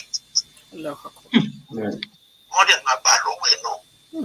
Àsàlátù bẹ́ẹ̀ náà ni àfáàdé náà máa sọ èjì fún wọn. Allahu Akbar. So kílámbá ká kílámbá. Ṣé rí ìgbà míì tá a bá wọ ọ̀rọ̀ Kùránì àti Báíbù gbà mí kò yẹ ká fà á ṣe. Ìkan kó ṣàgbà fẹ́ lọ́wọ́. Púpọ̀ àwọn àfáà yẹn náà ti sọ Kùránì wọn. Allahu Akbar. Àwọn tó yẹ ká gbẹ́kẹ̀lé tó yẹ ká ọlọ́run ni a gbọ́dọ̀ gbẹ́kẹ̀lé àmọ́ àwọn tó yẹ kí a trust. Ọlọ́run ló bá tí ò gbẹ́kẹ̀lé bẹ́ẹ̀ ni. Ṣé understand is ọlọ́run lè gbẹ́kẹ̀lé. But when you look at it, àìsàn ká fojú òkú náà. Ìyàwó àtọkọ wá sàṣàlà àtúkọ náà. Mẹ́mbà náà dẹ̀ lọ sàṣàlà àtúkọ náà. Ó dẹ̀ mú ìyàwó àtọkọ. Àṣàlátù yẹn àfa àṣàlátù yẹn ló tún sweet. Ẹjọ ìgẹ́ta síbi. Òbí àti get. Tẹ́bàjẹ́ tún máa gbẹ́jọ́ nígbà tó kọ́ bá sọ. A ní tóun bá jù sí ìyàn. Kò ní hàn tó. Kò ní hàn. Kò dẹ̀ ṣe fi sára kú. àbí o. èyí tó dẹ̀ ń wẹ́ tó wọ́n máa fún tó dẹ̀ rí tó dẹ̀ rẹ̀ tó ń jù sí tó wọ́n ẹgbà tó kẹ́rí kí Ọlọ́run má lè wá kó kẹ́ wá ẹ̀. Àmín. So kò sí ìjà tó lè wà lórí ọkọ̀ ọ̀táyà ẹni tó bá fi dùn tí ọ̀dà pàṣẹ ìṣẹ́ ló bá o. Ẹ̀ṣẹ̀ ló tí ì ṣe bá. pé mẹ́díkàlì tí ì ṣe pé kò lè ṣe mẹ́díkàlì àbọ̀ méjì wọ́n sick. So ìyẹn ló ń fà á ní Nafeesa nǹkan mẹ́ta tí mo sọ yẹn yìí máa treat ẹ̀. A sì máa treat ẹ̀ Inshallah. ọlọ́bẹ̀. Bẹ́ẹ̀ ni ìtàn sọ fún mi pé Eléré. ó jẹ́ important bí ìwà ṣe important ló jẹ́ important eré important ṣé bóun lè treat yìí sí. Bẹ́ẹ̀ ni sà. àìmọye ilé ló ti dàrú torí kí. Àìmọye bẹ́ẹ̀ ni o. Bẹ́ẹ̀ ni. Bẹ́ẹ̀ ni. ó tẹ̀lé ìjáde àti ìmọ̀ tó lò fún ni Ọlọ́run ní padà lẹ́yìn ní. Àmín. Àwọn gbogbo àtàkì ń gbọ́ náà Ọlọ́run jà wọ́n. Àmín. Àwọn àfáà tó bá dẹ̀ ẹ̀ka tó kọ́ lọ́wọ́ yóò pa orí wọn lọ́wọ́ padà ní. Àmín. Ẹjọ́ owó kọ́kọ́ ẹ bá ti mọ tọkọ-tìyàwó tó wà lásán láti kọ́ náà ìyẹn ti gẹ̀ẹ́sì ń sìn. Bẹ́ẹ̀ ni sà. Ẹ ṣe kínní ẹ discourage wọn ni kó lọ wá ìyàwó àbí kó lọ wọ́kọ̀ tiẹ̀ ta kó wọn wá. Ẹ ṣe é tó dà nìyẹn. Ọlọ́run bá mi kẹ́ yín sà. Ṣùgbọ́n gbogbo mẹ́rin Ọlọ́run wí Ọlọ́run ò ní mẹ́ o. Ọlọ́run fi klọ́ọ̀sì sí. Nafeesa. Naam. Tó bá mọ ẹni tí tension mú lọ́kùnrin fìlà tó bá dé fìlà ló bá mọ̀. Allahu Akbar. Báwo lè ká ṣe mọ̀ ọ́? Lọ́ máa mọ̀. Bí nǹkan ṣe. Torí tó bá níyàwó kan fìlà yẹn máa gbó lórí ẹ̀. Allah. Tó bá di méjì kò ní balance. Tó bá di mẹ́ta. Tó bá di mẹ́ta akọwájú. Agbèsí. Allah. Pẹ̀sẹ̀ ìsira ni. Tó bá di mẹ́rin ó jẹ́ má gbàgbé fìlà sílé ni. Kò ní rántí mú fìlà jáde pé kó ẹ̀wọ̀n àti fìlà. Kó máa wà láàánú jùlọ kó ṣàlùsí kó máa wà kẹ́yìn sà. Àmọ́ lórí ọ̀rọ̀ tí a sọ yìí láàárín ìṣẹ́jú kan sà ẹ bá wa fún àwọn ọkùnrin wa náà ní advice nítorí ìfẹ́ tẹ́ ní fún ọkọ ni ẹ̀yin náà bàbá sì lẹ jẹ́. Tí èèyàn bá tiẹ̀ níyàwó ńlé èèyàn ní ọmọ téèyàn need láti encourage wípé tí a bá fẹ́ yàwó àwọn kan wà tó jẹ́ dandan tí o dẹ̀ gbọ́dọ̀ mójútó gẹ́gẹ́ bí ọkọ àbí gẹ́gẹ́ bí aya nítorí a kì í sábà sọrú kinní yìí ó dé in fact ìfẹ́ tí bá ní ìfẹ́ 20% mi ìrókè mo parọ́ in tá à ń sọ yìí is about 60% if not 70. Ẹ bá wa advice àwa tí a jọkùnrin àwọn tí wọ́n jẹ́ ọkùnrin tí wọ́n ń gbọ́ wa tán máa wo fídíò yìí kó má jẹ́ pé àwọn obìnrin nìkan là ń sọ̀rọ̀ nítorí ìdí táwọn obìnrin ṣe ń sọ ni wípé a máa ń tijú àti máa sọrú nǹkan báyìí láàrin ara wa bẹ́ẹ̀ iná dẹ̀ ń jó ọ̀pọ̀lọpọ̀ láàrin aṣọ tá à ń dáàbò mọ́ra a sì tún fẹ́ káwọn ọkọ wa náà tún fẹ́ mí ilé wa. Ajá Nafeesa. Naam. Kí Ọlọ́run kò kọ̀ gbọ́ àbọ̀ ṣe. Àmín Allah. Èmi kan bẹ lára mi o. Gbogbo wa náà ni. Èmi ń bẹ lára mi tí mo ń sọ̀rọ̀ yìí náà mi ò gbé. Ẹni ṣọ̀kọ́ tójú ẹ̀ wọlé ni.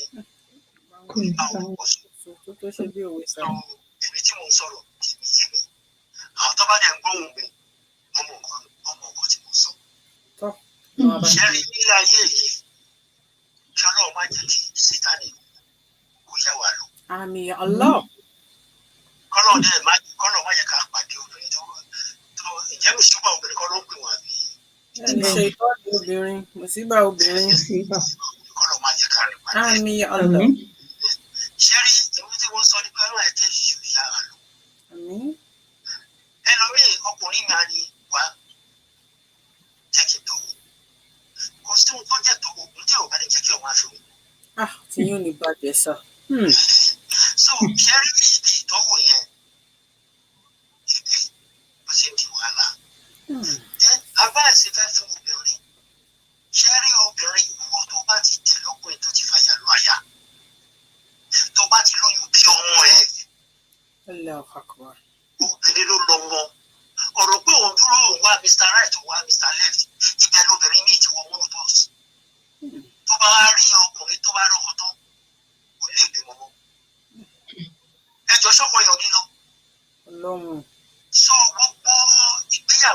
ń wojú Ọlọ́run Ọlọ́run àdá Ọlọ́run. Àmín ya Allah. Because ìgbéyàwó yóò bá sí ọmọ ó wà very shaky ó dẹ̀ wá shaky láìsí. Allahu Akbar. Ìyẹn náà fà Ọlọ́run máa fi ọmọ rere sí gbogbo ìgbéyàwó wa. Àmín ya Allah. Bẹ́ẹ̀ ni sà. Jerry, the problem tó abẹ ni pé kí a bẹ Ọlọ́run because Jerry ilé tó ń tọrọ tó ń tòbá tó ń túṣe ó lè jẹ́ pé obìnrin yẹn gan ni ó mú lọ́ọ̀tù wà lórí yẹn. Allahu Akbar. Àdúrà tó obìnrin yìí tí ìyàwó máa ń ṣe fún ọkọ bá Ọlọ́run gbà Bẹ́ẹ̀ Ọlọ́run ni. máa ń rí lè gbà gan Allahu tí Akbar. ọkùnrin ṣe fúnra rẹ̀ lọ. Allahu Akbar. Èṣù lágbára onígbàlà àbọ̀jì bẹ́ẹ̀ ní obìnrin kan judiciary issue ló máa jù sí. Allah. Wọ́n ti pẹ́ tó àbọ̀dé òye ṣé mo ibi tí kìíní ní ìfẹsẹ̀kú méjì. Púpọ̀ obìnrin ní òde ní nǹkan ṣe kò sọ́kọ̀mà wọ́n kò fẹ́ darí ẹ̀ Ó kàn fẹ́ da lérú ni. Bẹ́ẹ̀ ni. Wallahi ìgbéga náà. in the first place ni pé kọ́lọ́ máa yẹ ká ṣe Àmín ya Allah. Àmín. kọ́lọ́ máa yẹ ká ṣe. Àmín summa àmín. Àmín. Èmi ti rí èèyàn rí tó yẹ pé kọ́sítọ́mà ni wọ́n lọ ra nǹkan lọ́wọ́ onítọ̀hún onítọ̀hún ṣe ìyàwó ní ẹ̀. Tó. Ó lè tún ká despite ọmọ ìyàwó ní. Tó. Ọlọ́run á bá mi kẹ́ Ọlọ́run yín. láàánú wa. Mo ní. So bó ṣe rí ni ẹ̀ kọ́lọ́ máa yẹ ká ṣe rẹ̀. Àmín ya Allah. And Àmín. at the same time náà dẹ̀ ni ṣe rí ó máa ní ọpọlọ lórí àyà ohun tí èèyàn máa fi ṣe ọkọ fún yàn kọ́ ló máa fi wọ́n yàn. Àmín ya Allah. Bó ti wù kó lè rí tó àfọ̀ tó wọ̀ wọ́ àfọ̀ sí wọ̀ tó àfọ̀ sí àfọ̀ ọ̀tún wọ̀ sí ni àfọ̀ wọ̀wọ́. Ẹ̀rí ilé mi báyìí obìnrin ní bẹ́ẹ̀dì ìdààmú. Bẹ́ẹ̀ ni. á dẹ̀ máa ṣe everything. Ọ̀dì mọ́ tó wá ti bẹ̀rẹ̀ sí gbéraga sọ́kẹ́ tó fọ pẹ́lẹ̀ báyìí. Ràwọ̀ yẹn já. Ọwọ́ kan wá jì. Ibi tó wà lọ lọ́hùn. Ìyàwó àti Ibi tó lọ lọ́hùn wá jẹ́ Nafeesa. Wọ́n jẹ grand rice ẹ̀. Wọ́n jẹ grand rice ẹ̀. Wọ́n jẹ òun fúnra rẹ̀. Wọ́n tún gba ṣéǹjì ọwọ́ ẹ̀ wá lé sọ́nù. Ọlọ́run á bá ń kẹ́ yín sà. Sọ́kùnrin wọ́n yóò lọ́kùn tí ti wẹ̀rẹ̀ ọkùnrin lókùn tà sí gbogbo ọkùnrin jìdìjìdì àwọlé. Tó. Wẹ̀rẹ̀ obìnrin náà lókùn tà gbogbo obìnrin jìdìjìdì wà ní ọkọ wọn. Ti wà nílé ọkọ. Ọlọ́run á bá mi kẹ́ yín sà. Kọ́nà ọba ọlọ́dẹ ni kó kọ́ gbogbo àwọn ṣe ká má ṣe ká má rìn sí. Àmín. Obìnrin tó bá mú oúnjẹ sè kó máa kọ́. Ó lọ kọ́ oúnjẹ sè. Lọ́bẹ̀ ló lọ́kọ́. Bẹ́ẹ̀ ni. Ibi tó ti ń jẹ̀fọ́ ló ń fi nǹkan mí ṣẹ̀fọ́. A ti pé ìyàwó tó wà lẹ́kọ̀ọ́ náà kò wọ́n ṣe. A ti pé ìyàwó lẹ́kọ̀ọ́ máa rùn sí. Ọmọ ẹ̀kọ́ náà ọba lọ́jẹ̀ ni owó ọláwẹ̀ tó ń bọ̀ lọ́nà owó àdúrà àti pàpàrà sùkàwé. Bolé tó ń túbà tó ń túṣẹ́ tó ń tòrò bí ṣùgbọ́n mo bẹ̀. Àmín ya Allah. Ibi tó bá kú kọ́ lọ́wọ́ bá ń kọ́ kó fi ìfẹ́ Àmín. ìdùnnú kó fi sún ilé náà lágbọ̀rọ̀ lọ́wọ́. Àmín ya Ẹjọ́ Allah. gbogbo tí ń sọ yìí obìnrin ohun tí mo sọ yìí ẹ̀wọ̀n tó bá wọ̀ ọ́ máa ní ẹ́sàbọ̀dì wèrè ní ẹnìkan ní ó tọrọ ló sọ ohun tí mo ń sọ yìí orí program mo ti rí olóbìnrin tó bá ti táàtì tó lóun wá Mr. Right tó lóun wẹ̀ sáà rẹ̀ ni kó tó bá ti fàyà lu àyà tó ti lóyún oníkó bíbẹ̀ òun ló lọ́mọ olókọ̀ gbà kò gbà ó tó bá yá tọmọ yẹn bá ń ṣoríire ayọ̀ tó ẹnu ẹ̀ mo ti gbọ́ kò sí nọ́ọ̀sì mọ́dà nọ́ọ̀sì fàdà ló wà. Ló wà. Ọlọ́run á bá mi kẹ́ yín sà. Nọ́ọ̀sì fàdà àwọn ló máa ń nàgà àjọ tó wọ́n ṣe nǹkan yìí. Allahu Akbar. Ọlọ́run ní ṣe tiwa bẹ́ẹ̀.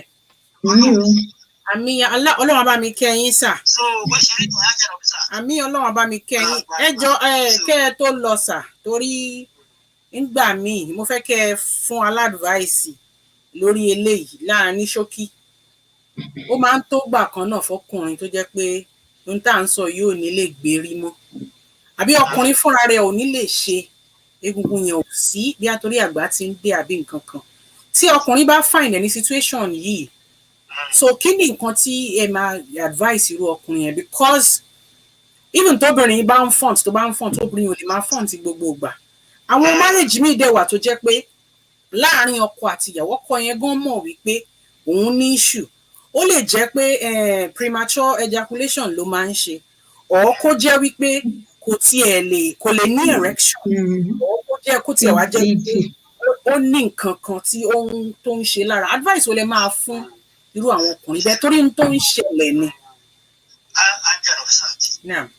Kí Ọlọ́run bá ń kọ́ kó má gbà láfíà wa.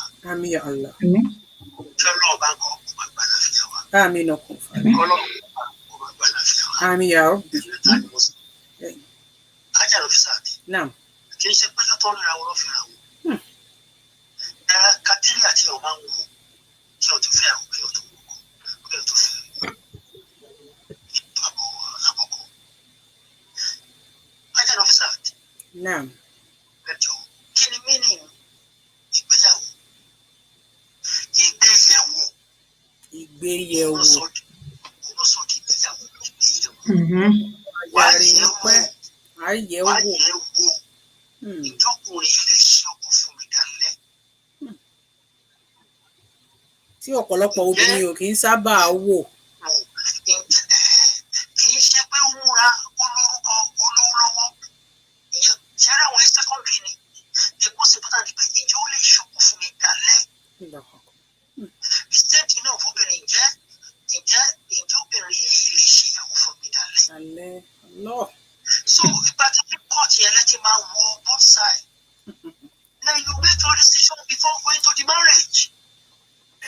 Ìyẹn ní ẹgbẹ́ nǹkan tí ò bá ní jẹ́ kò ní fi run mú. Yes, ọkùnrin bí wà tó yẹ pé ó ń lá ní premature ejaculation but ìgbà tẹ́ ń court ó mọ̀. Then why do you go into marriage with all that? Ẹlòmíì ò kí ń mọ̀ sà àti pé. No. Kò ṣe ní mọ̀ ṣé bóun ló ń gbà sára. Ó mọ̀ náà. Àti pé ṣe mọ̀ pé. I think mi ò kàn get the question tẹ́ bèrè yẹn sísá Nafeesa o. Ṣé understand this? Tí ìfẹ́ bá wà bẹ́ẹ̀, obìnrin adúró tó máa yẹ tí ìfẹ́ bá wà bẹ́ẹ̀.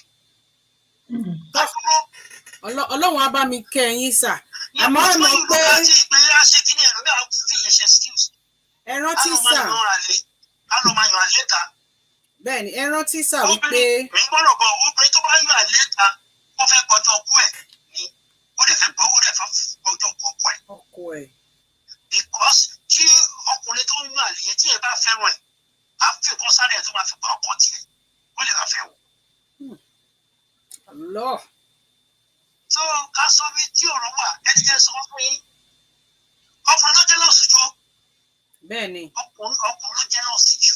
Bẹ́ẹ̀ni. Ọkùnrin pariwo obìnrin ọkùnrin ló jẹ́ lọ́sùn jù.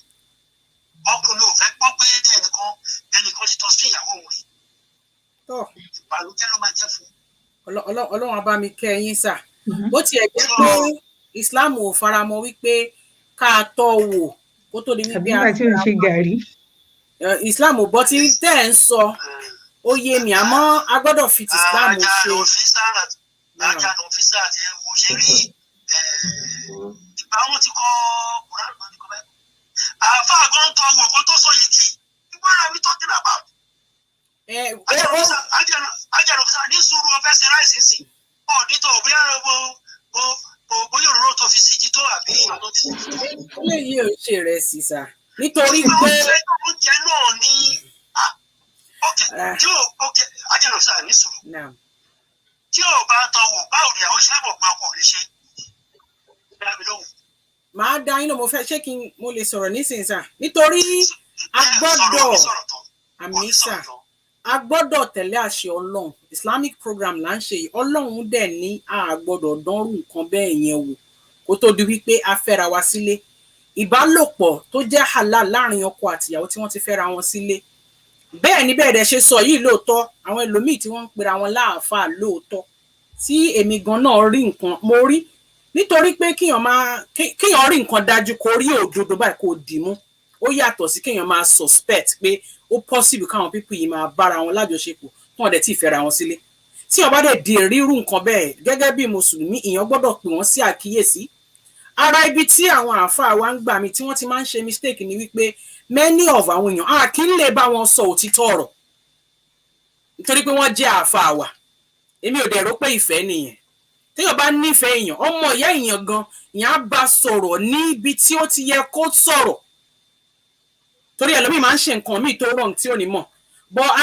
ìfẹ́ àti bóyá ìpayà ni ò tí àwọn àáfàá wa tí a dẹ̀ ń rí pé wọ́n ṣe ohun tó wrong kí n lè correct yẹ arabi tí problem yẹn ti ń wà yín àkọ́kọ́ then àwọn obìnrin fìtínátì míì tí wọ́n wà ní àsàlátù tí o mọ̀ wípé ẹni tá à ń sọ yìí ó ń lead ìjọ tó máa fẹ́ fira wọn sílẹ̀ tó máa fẹ́ fira wọn wọ́lẹ̀ tó máa fẹ́ fi tiwọn kó bá ẹni ẹlẹ́ni ìyí tí mò ń sọ ohun tó ń ṣẹlẹ̀ ni tá a dẹ̀ ń rí láwọn tó ń pera wọn láàfà tí wọ́n ń kàn tó wà ní iwájú ìjọ nǹkan tí kò yẹ kí wọ́n máa bá lọ́wọ́ àwọn èèyàn àmọ́ àwọn tí wọ́n ń darí tí wọ́n rí àwọn nǹkan kan àbí kí wọ́n rí fìrífìrí tó jẹ́ pé wọn ò dẹ̀ sọ̀rọ̀ kí gbogbo ẹni tó bá jẹ́ obìnrin máa ń ní pride ó máa ń tọ́jú ara ó máa ń gbéra ẹ̀ dáadáa ni.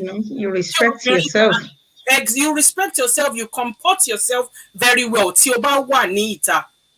tó àwọn ọkùnrin bẹ́ẹ̀ ṣe ní kán tọ̀wọ̀tọ̀wọ̀ yẹn ọkùnrin míì ni máa ń rí pé obìnrin lose wọ́n máa ń fẹ́ take advantage wọn ò fẹ́ fẹ́ wọn àmọ́ because ọ̀rọ̀ Islam là ń sọ a gbọ́dọ̀ sọ bí Ọlọ́run ṣe fẹ́. sórí ajáde ní sáàtì. ó ń jẹ yín sà. tó bá jẹ́ pé ẹ̀ṣẹ̀ ní kọ́ lọ́wọ́ bá kó darí ṣe kí. àmín ya Allah. a lot of people gan ò mọ̀ pé Muslim ni mí. Allah akbar. Muslim ni mí mo lè lọ sí Muslim school. bẹ́ẹ̀ni alhamdulillah. amájá kọ̀ọ̀lẹ́jà kìkì onígbòkọ̀ náà mo lè ṣe Islamic arki mo lè lọ sí Christian school mo ṣe báyìí mo lọ lẹ́yìn náà rẹ̀ ṣòṣì yẹ. now mo ti fẹ́ fàyọ̀ ní pé ṣeré when you look at things nígbà míì there are some certain things ṣeré nínú Quran ǹjẹ́ 666 something kan ní ó cover do's and don't ní ìrántí mọ́ nínú verses of the Quran. tẹ́ bá wo àwọn do's and don'ts yẹn mo kí ni ìlú wa bẹ́ẹ̀. ẹ jọ ajá lọ fi sàájì. Ọlọ́run ní tabárajò tí ebi bá ń pa wá tí àárí ọ̀pọ̀ jẹ ó ní tó bá pẹ́ ẹlẹ́jẹ̀ lárí kí ló ní ká ṣe. tó bá fẹ́ bọ́ sí ikú. bẹ́ẹ̀ni. kí ló sọ pé ká ṣe fẹ́lẹ́dẹ̀. Olúwa á fún wa láǹfààní nítorí Ọlọ́run fẹ́ ká fi kú nípa obìnrin nípa ẹlẹ́dẹ̀. You see there are some circumstances tó máa sọ̀rọ̀ àdàwọ̀ kìíní. Mami tó yọ ẹ má bínú. Ajá lọ sí sáà. Naam. Sórí ìwé ìtọ́kùnrin bá ṣe rí ẹ tó bá ń fẹ́ tó bá ṣe present ìwé tó bá ṣe present ààrẹ fọkùnrin bẹ́ẹ̀ ló ṣe máa gbé e. Yeah, that's what we are saying. tó bá present ààrẹ high ọkùnrin àgbẹ̀ high tó bá present ààrẹ low àgbẹ̀ low the same thing náà ló wà lọ́dọ̀ obìnrin. ṣé o tí mo sọ yẹn bàbá bá ṣe present ara yẹn ni. But what I'm saying is that you see circumstances were in a society that things are changing. We still don't. Emma Binu, can I just cut Uncle short a bit ní aspect ọdẹ yẹn. Máa la ẹ̀mẹ́jì because the water is all yìí now kí ni purpose ẹni tó fẹ́ ọkọ tán ọkọ wa lè ṣe àǹfààní marriage wo ló fẹ́ ṣe yẹn. ó pọ̀ rẹpẹtẹ tẹ bá fún mi láyè máa ṣàlàyé ó pọ̀ rẹpẹtẹ tí ẹ bá fún mi láyè. pé nítorí pé ọkọ lè ṣe ó jẹ́ nígbà tó fẹ́ tán ló mọ̀ pé kò lè ṣe. tí mo bá fún yín láyè máa ṣàlàyé rẹpẹtẹ. so that means tí obìnrin yóò rẹ̀ tí bímọ rí tí ọkọ yẹn náà tí bímọ rí so the woman kọ́kọ́ wé sí láìfẹ́ kalẹ̀. rárá sà ó ní ọ̀rọ̀. ẹ má bínú ṣẹ́rí uncle ẹ má bínú ṣẹ́rí aspect tẹ́ sọ̀rọ̀ dé yẹn even ìdájọ́ Islam lórí ẹni tó bá jẹ́ impotent if you are impotent you are not supposed to marry until you treat yourself so tó bá wá jẹ́ pé wọ́n fẹ́ máa tọ̀ wò bíi gàrí bíi sá. tó bá wà permanently kò ní tọ̀ tó máa rí. tó bá wà permanently ẹnìyẹn o because ẹnìyẹn o kò lára rules tí marriage fi hold òní kọkùnrin lè ṣe ìyẹn ò wá mí ní pé especially for this program now ìyẹn ò mí ní pé tí ọkùnrin àti obìnrin bá wá wà lójú ọ̀nà tán fẹ́ fẹ́ra wọn that is what Sister Nafeesa was trying to drive out pé tọkùnrin àti obìnrin bá wà lọ́nà tán bá fẹ́ fẹ́ra wọn ẹ má jẹ́ ká da marriage àti birthday pọ̀ tó bá fẹ́ fẹ́ra wọn lójú ọ̀nà Ọlọ́run má jẹ́ kéèyàn kàgbákò ẹni tó bá ṣerú nǹkan bẹ́ẹ̀ yẹn tọ̀ láàkì ti wáyé immediately bó ṣe ọjọ́ kejì ìyàwó náà mọ̀ ọjọ́ kejì yẹn náà máa tú ìgbéyàwó yẹn ká tọ̀ láàkì ti wáyé divorce ti ṣẹlẹ̀ it's straight on but what we are saying is bẹ́ẹ̀ ṣe ń sọ yí pé kán tọ̀ wò obìnrin mélòó lọkùnrin fẹ́ tọ̀ wò kó tó settle down. ètò wa sọ kọ́ mi there are some certain things you look. no ní tìtorí pé ayé di bó ṣe di ká máa wá tẹ ojú ilẹ̀ mọ́lẹ̀ àbí kéèyàn máa wá ṣe nǹkan in a wrong way we just have to do it in the right way èèyàn dẹ̀ máa gbàdúrà náà ni no matter how bad or how good it is èèyàn ò ní ẹ̀tọ́ wà látàkùrọ̀bù zina lọ́lọ́run ọba sọ don't move near it. I understand my dear sister I will not want to derail both of you according to the teaching of the Holy Quran. Sharing on my own point of view, the social aspect, no, ní wò lórí ibẹ̀ yẹn dádì. Can you hold on it because this is a religious program yàtọ̀ sí yẹn sà ìlú yìí sexual relationship ó lè jẹ́ nǹkan tó free nínú ìlú yìí tó jẹ́ pé most people ń ṣe ìlú tí à ń gbé nìyẹn àmọ́ àwa tí a jẹ́ onígbàgbọ́ nítorí pé a dẹ̀ ń bímọ. normally àwọn tó ń ṣe aṣẹ́wó wà. ìjọ tí ẹ̀mí ìjìbá yẹn ráyè kẹjẹ ká lọ sí mábúrò àti wà lọ́wọ́ ìjọba lọ́wọ́ arábàbẹ̀. But that is their own èèyàn ò ní lọ tí nǹkan bẹ́ẹ̀ yẹn bá ń ṣẹlẹ̀ ọ̀nkú that is not Islam. Torí yí pé ṣé Boko Haram sì ẹ fẹ́ sọ fún pé torí pé Boko Haram exist Boko Haram represent Islam. Even nígbà ayé Ànábì sallallahu alaihi wasallam àwọn the same àwọn kankan tí ò dá náà ṣe ń ṣẹlẹ̀. Of course náà kí lọ́lọ́run bá ṣe pa àwọn èèyàn kan rẹ̀ nítorí pé wọ́n ń ṣe lesbian àbí wọ́n ń ṣe gay ni ó ń ṣẹlẹ̀ ńgbà yẹn náà sà but torí ipá wọn yẹn ń ṣe ìyẹn ò mean ní pé àwa gbọ́dọ̀ propagate wọn yí pé nǹkan tó ń ṣe sà we need to condemn it and follow the sunnah bí Ọlọ́run ọba ṣe sọ we just have to do it in the right way. That is why I said I'm not going to go into details and I don't want it to be an argumentative something because this is a religious program. Can you another dimension in Ayeola? Daddy, even tí o bá kí ń ṣe tí program yìí ò bá kí ń ṣe. But you following it on the religious aspect of it. Daddy. But when we look at it, again, officer, now. We take a fojú wo.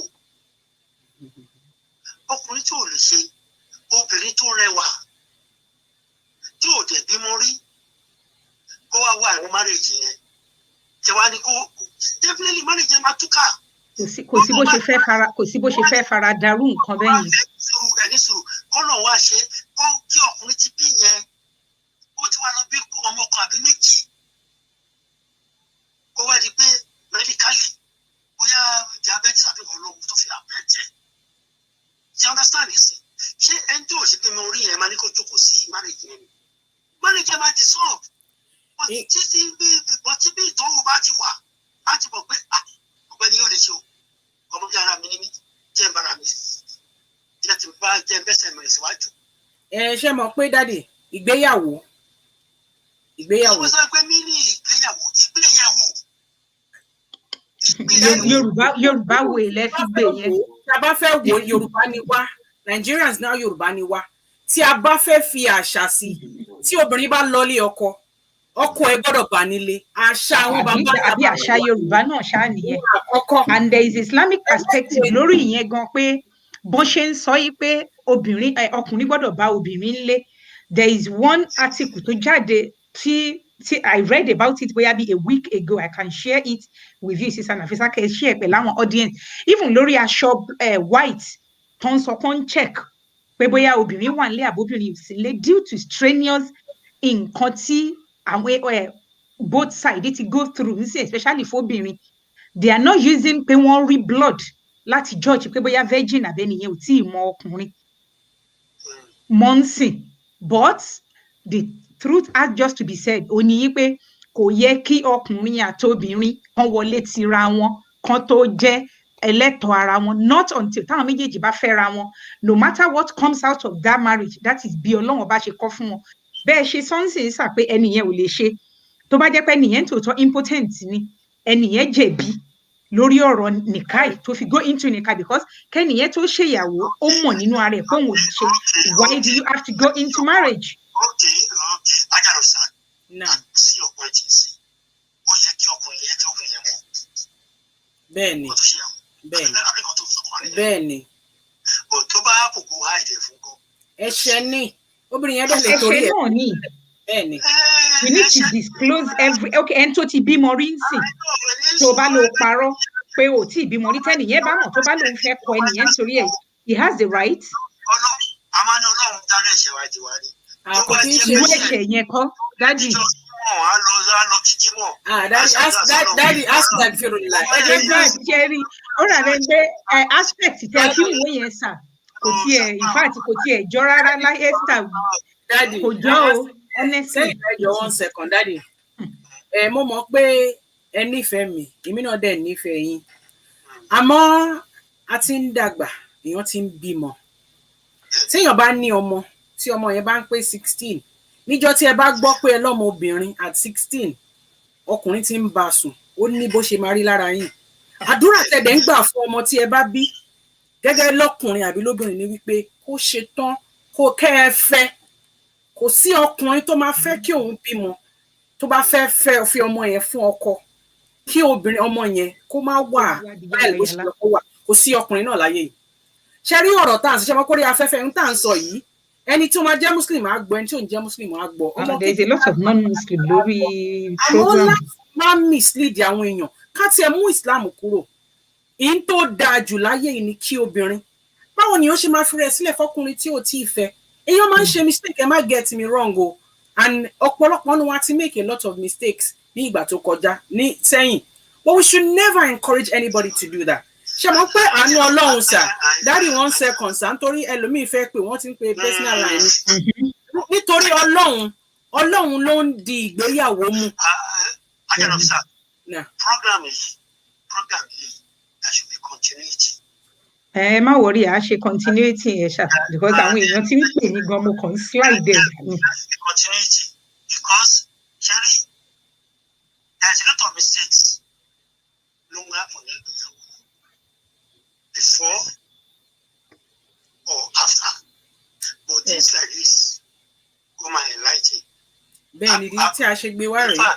In fact, ẹ̀yin méjèèjì sìn mi ì lè sọ pé win, mi ì lè sọ pé ṣe kí ni. On the Islamic aspect of it, on the social aspect of it, they be feeling. But at the same time, I have to be ahead. At the same time, I have to be careful. You might mislead someone. Exactly. I am not misleading people, but shareable will be things moving down. Experiencing you, Timothy Fujuri. Sherry, experiencing it with Fujuri. But things like this is very, very important. Bẹ́ẹ̀ni, ṣé mọ́? And what I'm saying, ìyẹn mo sọ pé Sherry nínú ìgbéyàwó. Yes, kápẹ́ máa yẹ̀wò yẹn, ó mi pé a máa ṣe research wa thoroughly before going to it. Because Sherry, marriage is another institution. Not sexually. Ibi tó yà pé ibi tí a ti disagree nìyẹn. Ibi tí a ti disagree nìyẹn o. Not sexual. Daddy, Sherry, ibi. Daddy, ìdí tá a wá ṣe ń ṣe. Ìyẹn fún àwọn tó ti fẹ́ra wọn wọlé, tán bá ti wọlé tán eléré ló máa wá lọ nígbà yẹn sá. Ìdí tá a ṣe ń ṣe program yìí. Usaz wa Fọláṣadé, sister, this your dad is not. This mo fẹ́ kà nǹkan, this your dad is not or should not be calling at all because he's never wanted to learn nothing for him. Oh, for sorry. Mo understand. Any sùúrù sir. No, any sùúrù. Only DT. Daddy, any sùúrù. Only DT mo ṣe can't mo kà ẹ́. Ìdí tí mo ṣe sọ bẹ́ẹ̀ sir. Ìdí tí mo ṣe kà á. Any sùúrù. No. Okay, tí ẹ bá ṣì ń gbọ́ lọ, Ọlọ́run bá mi dúpẹ́ fún yín sir. Only ìdí tí mo, ó ní nǹkan tí mo fẹ́ sọ ni. Ṣé kí. Because oníkálukú máa rí nǹkan different perspectives. And don't make comment here. I said this stuff. There are some people who will agree with me. Where the way they say put it, you understand I don't want no Nisuru. Ben. I don't want something where people criticizing you on your program. People are one alive. That is derailed from the topic. In my own point of view, to where them she read, them she read real here. To what you witness here. Ben. Now, you see, when you see people commenting, let her call in. When Tuba calling, I like it. Even when she calling, do they so? I might even benefit from it. Oh, Ọlọ́run bá mi dúpẹ́ fún yín sá níbi tẹ́ ẹ sọ dé yẹn. Ẹ jẹ́ kí n. So let me off the air. So that other people can call. Ọlọ́run bá mi dúpẹ́ fún yín sá. If I need to call back. Ẹ pè padà. Okay, that's fine. Ọlọ́run. I will come back. No problem. Sister, àwọn náà ń gbọ́ yín dáadáa. Ọlọ́run bá mi kẹ́ yín sá. Ọlọ́run ò ní fi yín sílẹ̀. Ibi tí ẹ ti ń bọ̀, ó yé mi. Ẹ lè kúrò lórí làṣà 077-690-51172 ní studio number.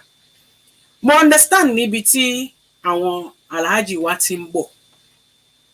Àmọ́ ìdí tí a ṣe gbé program yìí kalẹ̀ ni wípé láti change àwọn misconception wa lórí àwọn nǹkan kan. Ọkùnrin àti obìnrin, you don't necessarily have to need sexual relationship. Ẹ ní láti bára yín sùn kí ẹ tó fẹ́ra yín at all. Because many times gone, when it happens láàrin ọkùnrin àti obìnrin, it doesn't even work out. Ibi question tí mo béèrè lọ́wọ́ last caller wa ni pé tí a bá wà nínú ìgbéyàwó tó bá ṣẹlẹ̀, because it does happen. Of course, not any medical condition along the line. Or anything tí ẹ lè ṣẹlẹ̀ tí èèyàn bá marry.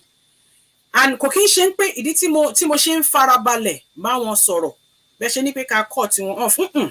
All callers, all fans are very special. Àwa lè àkídà wa ọ̀tọ̀ọ̀tọ̀ ni. Ẹni tó bá dẹ̀ ń sọ nǹkan, even tá bá rò pé ó wrong, attacking the person will never solve the problem. Because bí wọ́n ṣe rightly so, there are some people that actually believe in what he's saying, which is true. 80%, kí ní 70% ọkùnrin lẹ́ni tí wọ́n bá ti bóbìnrin sùn, kó lóyún, wọn fẹ́ fẹ́ obìnrin yẹn. In tó ń ṣẹlẹ̀ ni, we should not shy away from that truth. But torí pé ẹ̀sìn ni, àwa ń ṣe ẹ̀sìn, and morals as well. Torí Africa ni wọ́n á ní àṣà. Irú nǹkan bẹ́ẹ̀ yẹn, àṣà wa àti ẹ̀sìn tí a gbàgbọ́ kò fàyè gba nǹkan bẹ́ẹ̀ yẹn. But it doesn't mean it's not happening. Àwọn tó bá dẹ̀ ń sọ̀rọ̀, because these are things that is happening in our society. Ṣé mo ní kì í sábà sọ̀rọ̀ nípa sexual relation? In tó dẹ̀ ń jó ní kálukú lábẹ́ aṣọ. Iná tó ń jó lókàlùkù tó ń bò mọ́ra. Ó pọ̀ gan lórí wípé a ti fẹ́ra wa. Kò sí tí a bá ṣe fẹ́ra wa, bó bá ṣe ń wù wá tó, gbogbo bá ṣe ń gbé wa tó. After 1, 2, 3 years, in fact within 6 months, tọkùnrin àti ìyàwó bá fẹ́ra wọn délé, reality will set in. Yeah. That girl, that woman, that boy, ó ti yàtọ̀. Ẹ má bínú, mo gbé call, kò ṣe pé mi ò ignore yín, but mi fẹ́ cut nǹkan tí mò ń ṣe ni. Tẹ́ bá pè padà ẹ lè fún wa ní time díẹ̀, mo máa bring you on 077-690-51172. Àwọn nǹkan tí ó ń ṣẹlẹ̀ rèé wípé we are all learning. Tí èèyàn bá wrong, let's learn to correct the person in the right way. In the right way. Ito àwọn ẹgbọ́ wọn ní innamal a'malu binniyat ní àbí àníkàn máa ń ṣíwájú gbogbo nǹkan tí wọ́n sọ pátápátá àwọn fúnra wọn sọ wípé I'm not saying this to mislead people, but I'm telling you the reality of life, what is happening, which is true. It was very honest. Kéèyàn má bo orí Ọlọ́run mọ́ra. Ọlọ́run ló mẹ́ni tó ń sìn òun. Tí àwọn nǹkan tí àwọn issue kan bá wá, if we know we are right, let's look for the proper way to analyze, to respond, and make a fair criticism. Wallahi azim. Nítorí nǹkan tá à ń ṣe, àmọ́ bí tó máa dé, kọ́lọ̀ aláàánú jùlọ kí ó má fi wá sílẹ̀. Ẹlòmíì lè máa tijú, ẹlòmíì ò ń tijú ọ̀rọ̀, bóyá ó fẹ́ mọ̀. Yìí bá mọ̀, tí a bá ń sọ tá à ń tẹnumọ́, ẹlòmíì á gbọ́.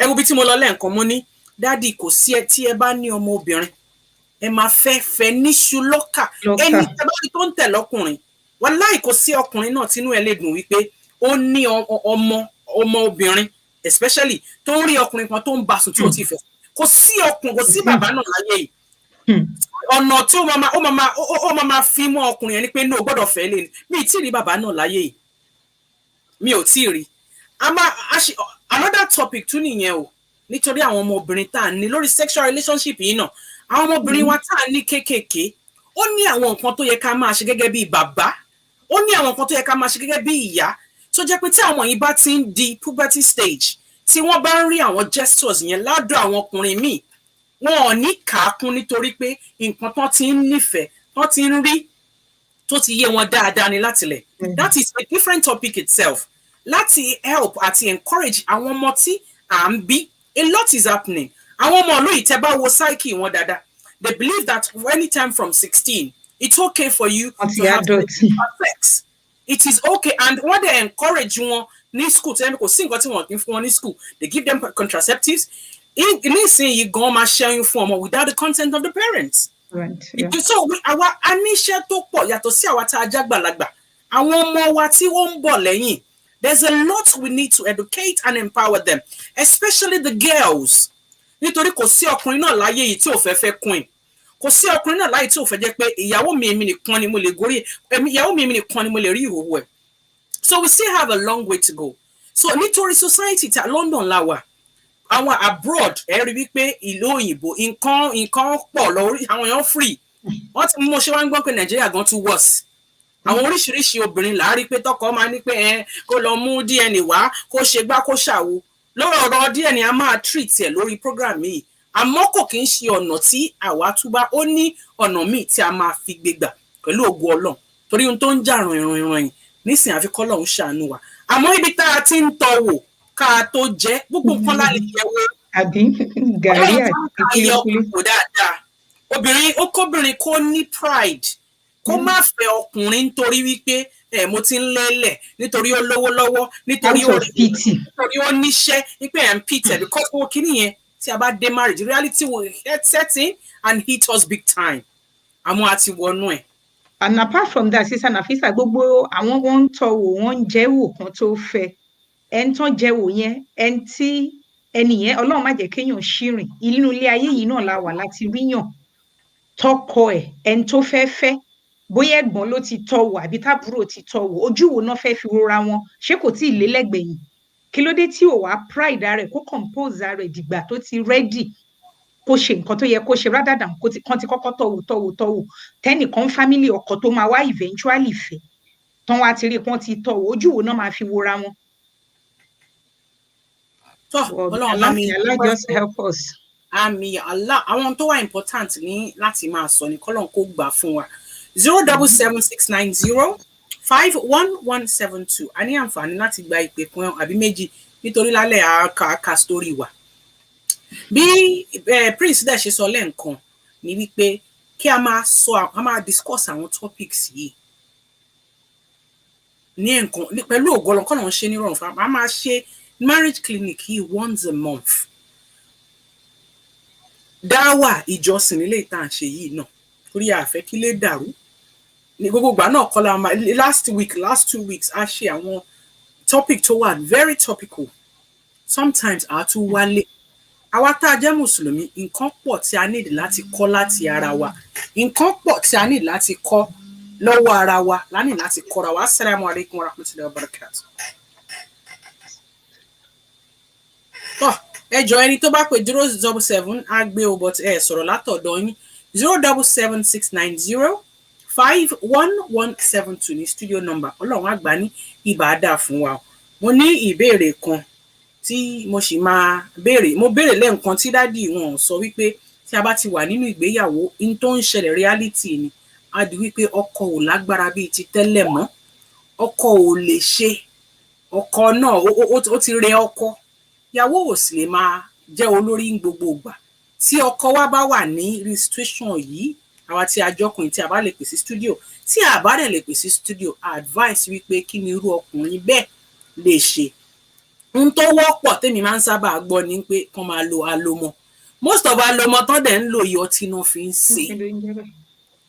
ẹ̀yin náà sórí kí ló dé wọ́n máa ní alomo wọ́n máa ní kán lo alomo pé kán mu àgbo tó máa jẹ́ kára ọkùnrin máa gbé pépé. ẹ̀yin sọ nísìnyí pé obìnrin tóbìnrin bá fẹ́ mu ojú ara ẹ̀ wípé kó mu ilá sọ tọkùnrin o tóbìnrin lẹ́yìn sọ.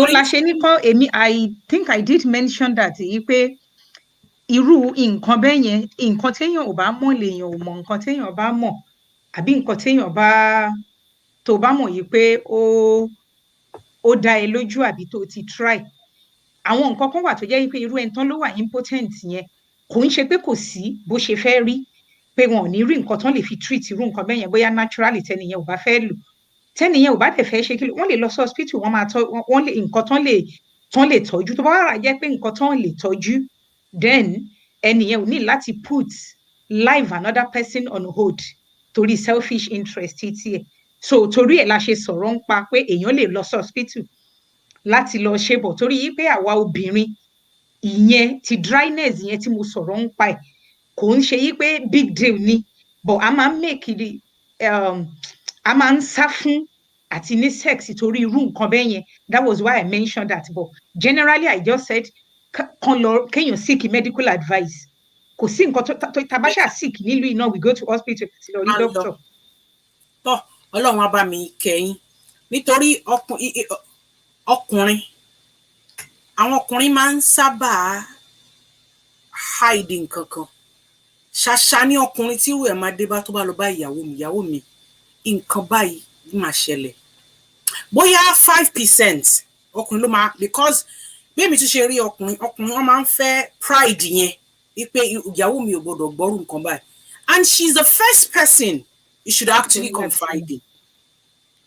àwa táwa jẹ́ ìyàwó tí ọkọ wa bá sọ àṣírí fún wa wípé ìyàwó mi kò máa gbérí mọ́ obìnrin míì gbogbo ayé ló máa rò fún àwọn ìyàwó fìtí náà nìyẹn ní tó ń ṣẹlẹ̀ ni àmọ́ torí ọkùnrin míì níbi tí ò fẹ́ jẹ́ kí àṣírí òun tú even lọ́dọ̀ ìyàwó ẹ̀ a máa wá lọ ọgbọ́n àlùmọ̀kọ́rọ́ yìí ẹlòmíì àwọn wá bá ìyàwó ẹ̀ sùn without òun dẹ̀ mọ̀ a ti ń gbọ́ rírí ayé tí ọmọ kan ìkejì kẹta ọ̀tọ̀ ni bàbá ọkọ mọ̀ wípé òun àtọ̀ òun ò lè di ọmọ àmọ́ nítorí pride àbí ìtìjú ó bo àṣírí yẹn ó wá ń dẹ́ kẹlòmíì máa bá ìyàwó ẹ̀ sùn ìyẹn dẹ̀ máa gbọ́ máa lè wálé ìyá dẹ̀ máa gbọ́ ọkọ dẹ̀ mọ̀ ìyàwó mọ̀ tí obìnrin míì bá mọ̀ ó máa ń fa wàhálà àwọn issues yìí is something in tó ń pè ní ìgbéyàwó pé bí àwọn dáàdi wa ṣe sọ ká jọ gbé yẹ̀wò yàtọ̀ sí pé ká máa tọ́ wò ìyẹn kò sí tó ń jẹ́ bẹ́ẹ̀ yàtọ̀ sí Islam kò sí tó ń jẹ́ bẹ́ẹ̀ under obìnrin down below obìnrin is a pride. It is a pride. It is, and you as a woman has to pride yourself. Ó nídìí tó ṣe wà ní ìsàlẹ̀ mọṣẹ́ tọkùnrin máa ṣe kó tó dé ibẹ̀. Ó nídìí Ọlọ́run dídì gbé síbẹ̀ nítorí pé Ọlọ́run fẹ́ ká pamọ́ ni.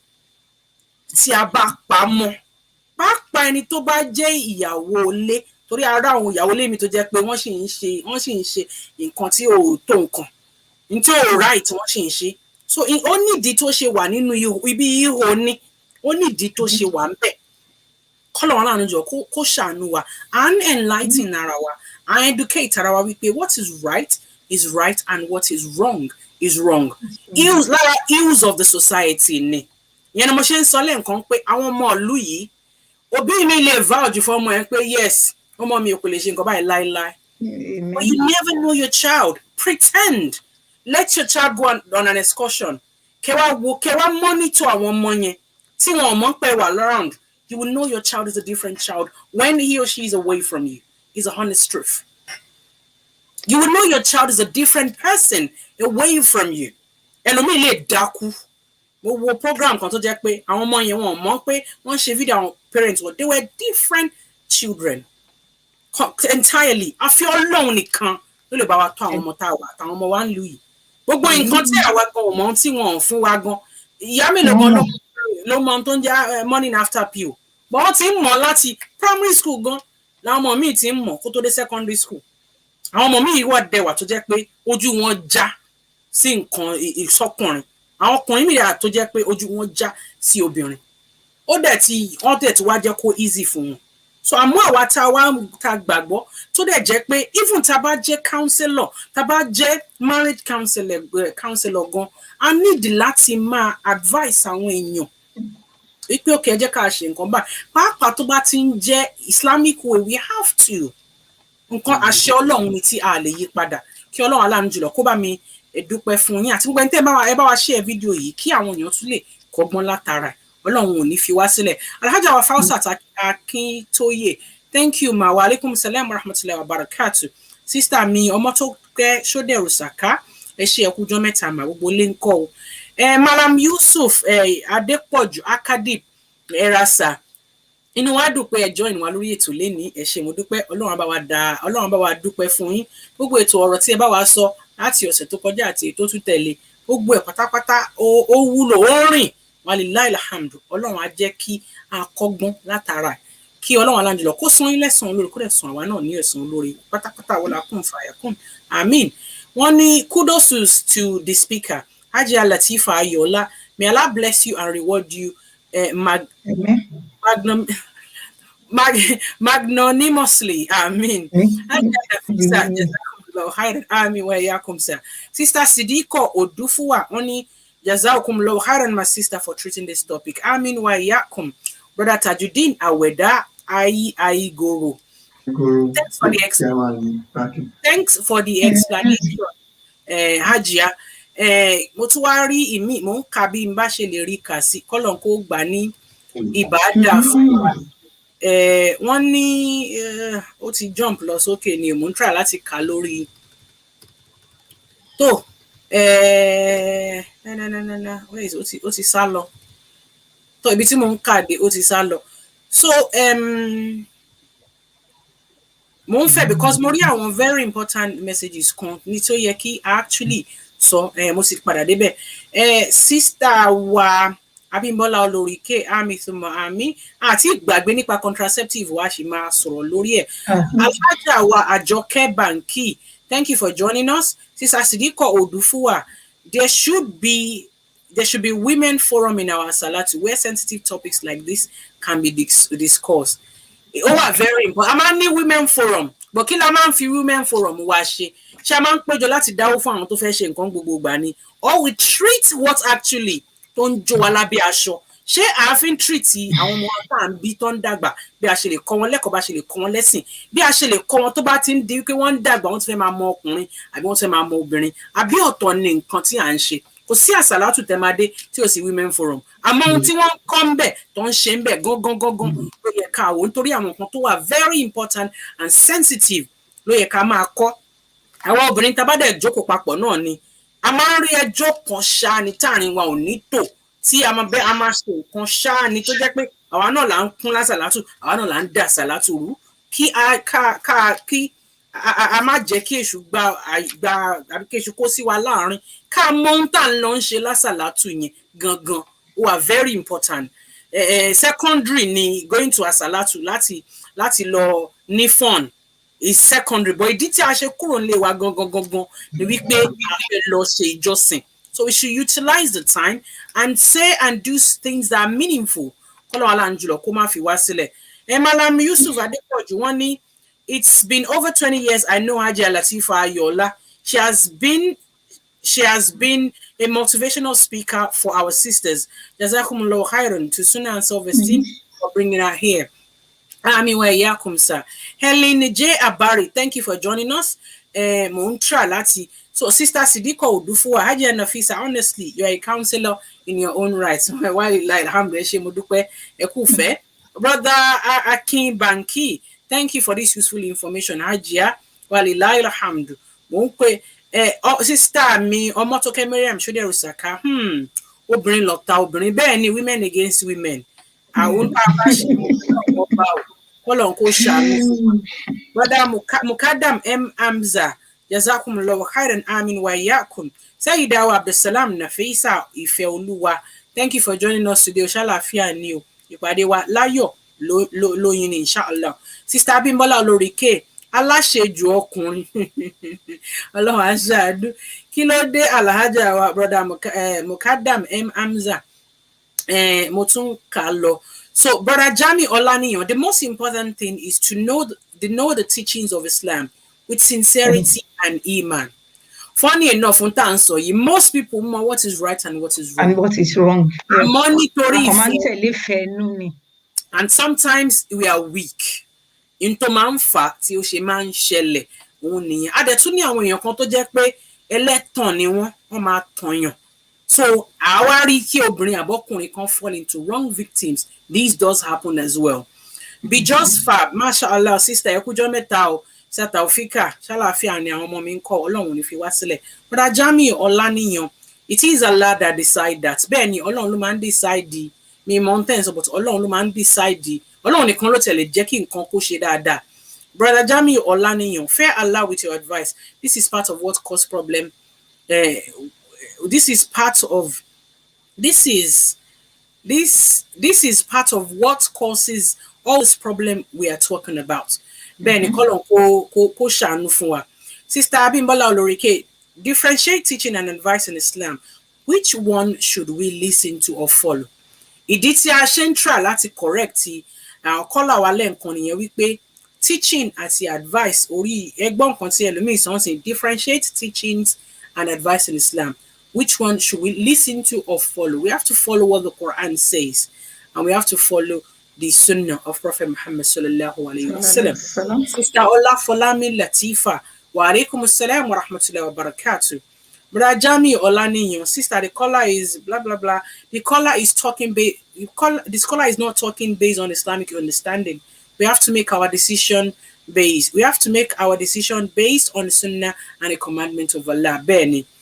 My namesake in the building. Assalamu alaikum, Sister Latifa. So please cut him off, blah blah blah.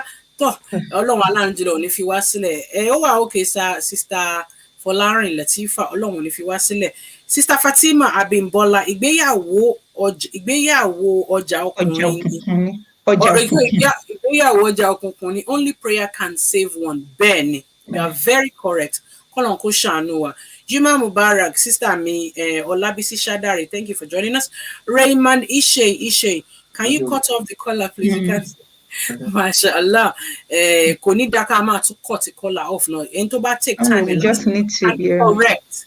Bẹ́ẹ̀ni, Kọ́lọ́n kó ṣàánú fún wa. Ustaz wa Afolashade Adesonya. Wa alaikum assalam wa rahmatullahi wa barakatuh. Thank you for joining us.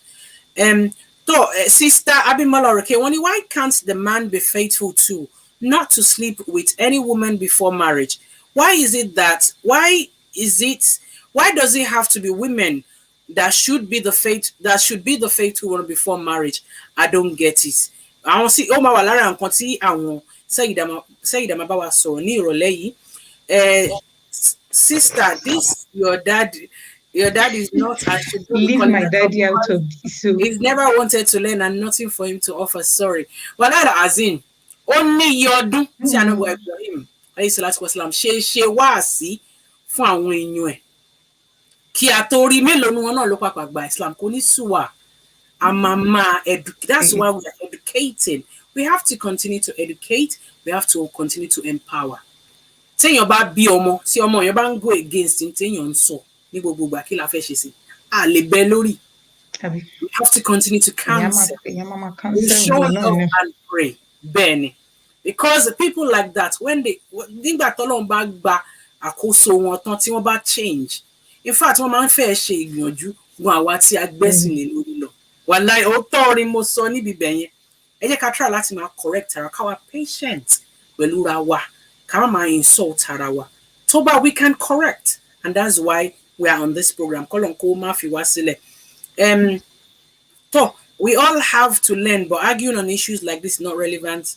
Is ridiculed. But he should learn, but he should be ready to learn. Yeah. He said it. He said it. Its intention is not to confusing you.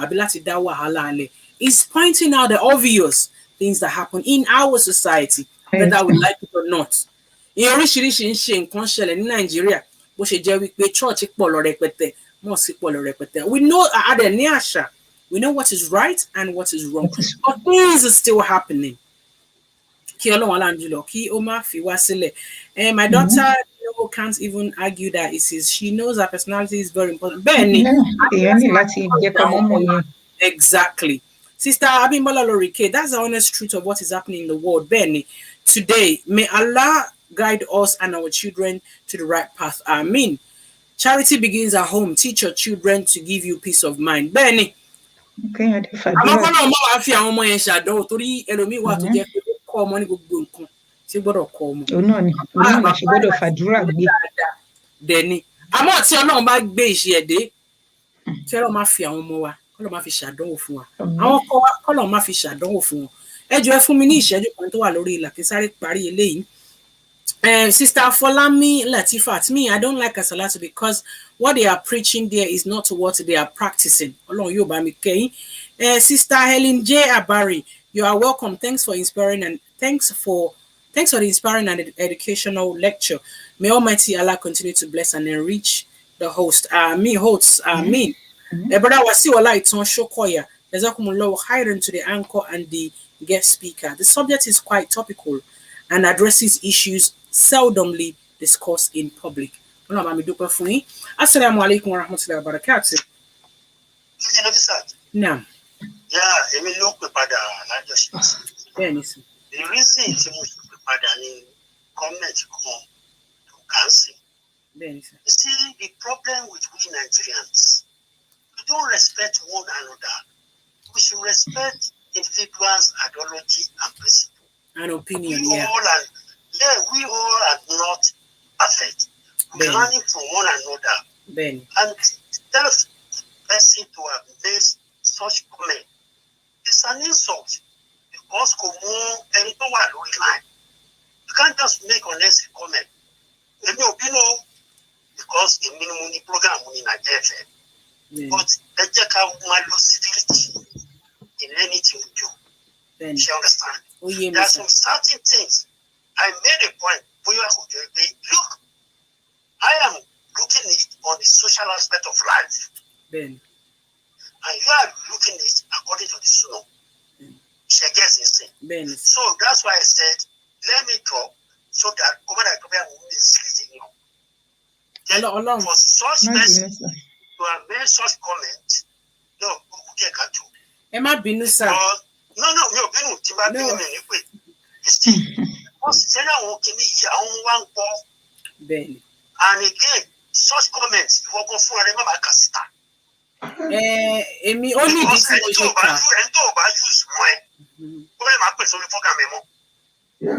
because I know you are a very, very, very respectful person. But who get cut to phone to me? Over talking about because now I'm trained away. Over make all such comments. Ọlọ́run bá mi kẹ́yìn sà. Pẹ̀lú ọkọ̀ Ọlọ́run máa tún pè wọlé next week. Inshallah. Inshallah ta'ala. Ẹ ṣé gan ni sá o. Ẹ má bínú sá. Wọ́n lè bínú nítorí pé bí wọ́n ṣe ń sọ̀rọ̀ mo ń sọ wípé opinion wa yàtọ̀. Kò dẹ̀ sí èèyàn kan tó gbọ́n tán. Àmọ́ nǹkan ìdí ètò yìí wà fún ni pé kí a advice ara wa, ká educate ara wa. Mo sọ lẹ́ẹ̀kan wípé àwọn ń sọ ohun tó ń ṣẹlẹ̀ in this social life tó jẹ́ pé tá bá wò láàrin wa gan tó jẹ́ àwọn mùsùlùmí ó ń ṣẹlẹ̀ dáadáa dẹ̀ mọ́ pé wrong. But I máa ń shy away from the truth sometimes. Mo dẹ̀ máa ń sọ wípé àkídà wa oríṣiríṣi ni.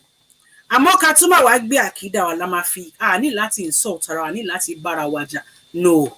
Mo máa always sọ pé every color is important. We have to treat everybody with equal respect. Ìdí tí mo ṣe máa kà ń táwọn èèyàn bá sọ ni wípé I'm not being biased. Everybody intentionally. Exactly. Mi ò lè bo nǹkan tí ò yẹ kó bo. I can delete the comments if I want. I have the power over that. But I don't because we don't have to agree. We can we disagree to agree anyway. Exactly. Nǹkan tí à ń fọ̀rọ̀ yẹra wa ni. tí a bá encourage ara wa, if you think you don't agree with what I've said, bring out your prompts, bring out your proofs. A fi ọ̀rọ̀ wára wa lẹ́nu. That is Islam.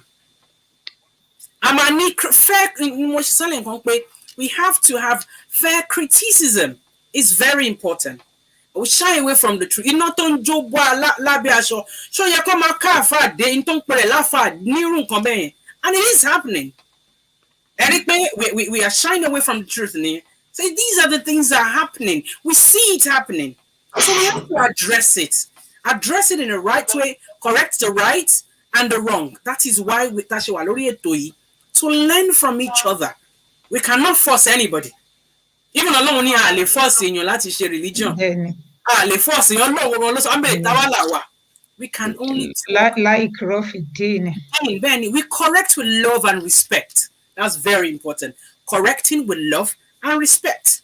Kọ́lọ́run Ọlọ́run jọ̀ọ́ kí ó gbà ní ìbádà fún wa. Ihun tí mo fẹ́ sọ kí a máa torí we have to finish. A tún ti ń lọ ní Ọlọ́run má fi wá sílẹ̀. Kí Ọlọ́run Ọlọ́run jùlọ kí ó gbà ní ìbádà fún wa.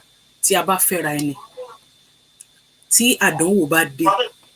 Àdánwò kan náà ni kí ilé-iṣẹ́ má gbérí kó dànù kọlẹ̀. Àbí kí ilé-iṣẹ́ má lè rìn dáadáa. Àdánwò kan nìyẹn fọ́kùnrin. Bẹ́ẹ̀ ló sì dánwò fún obìnrin náà nítorí kò lè gbádùn ọkọ ẹ̀, kò dẹ̀ nífẹ̀ẹ́ wò ta.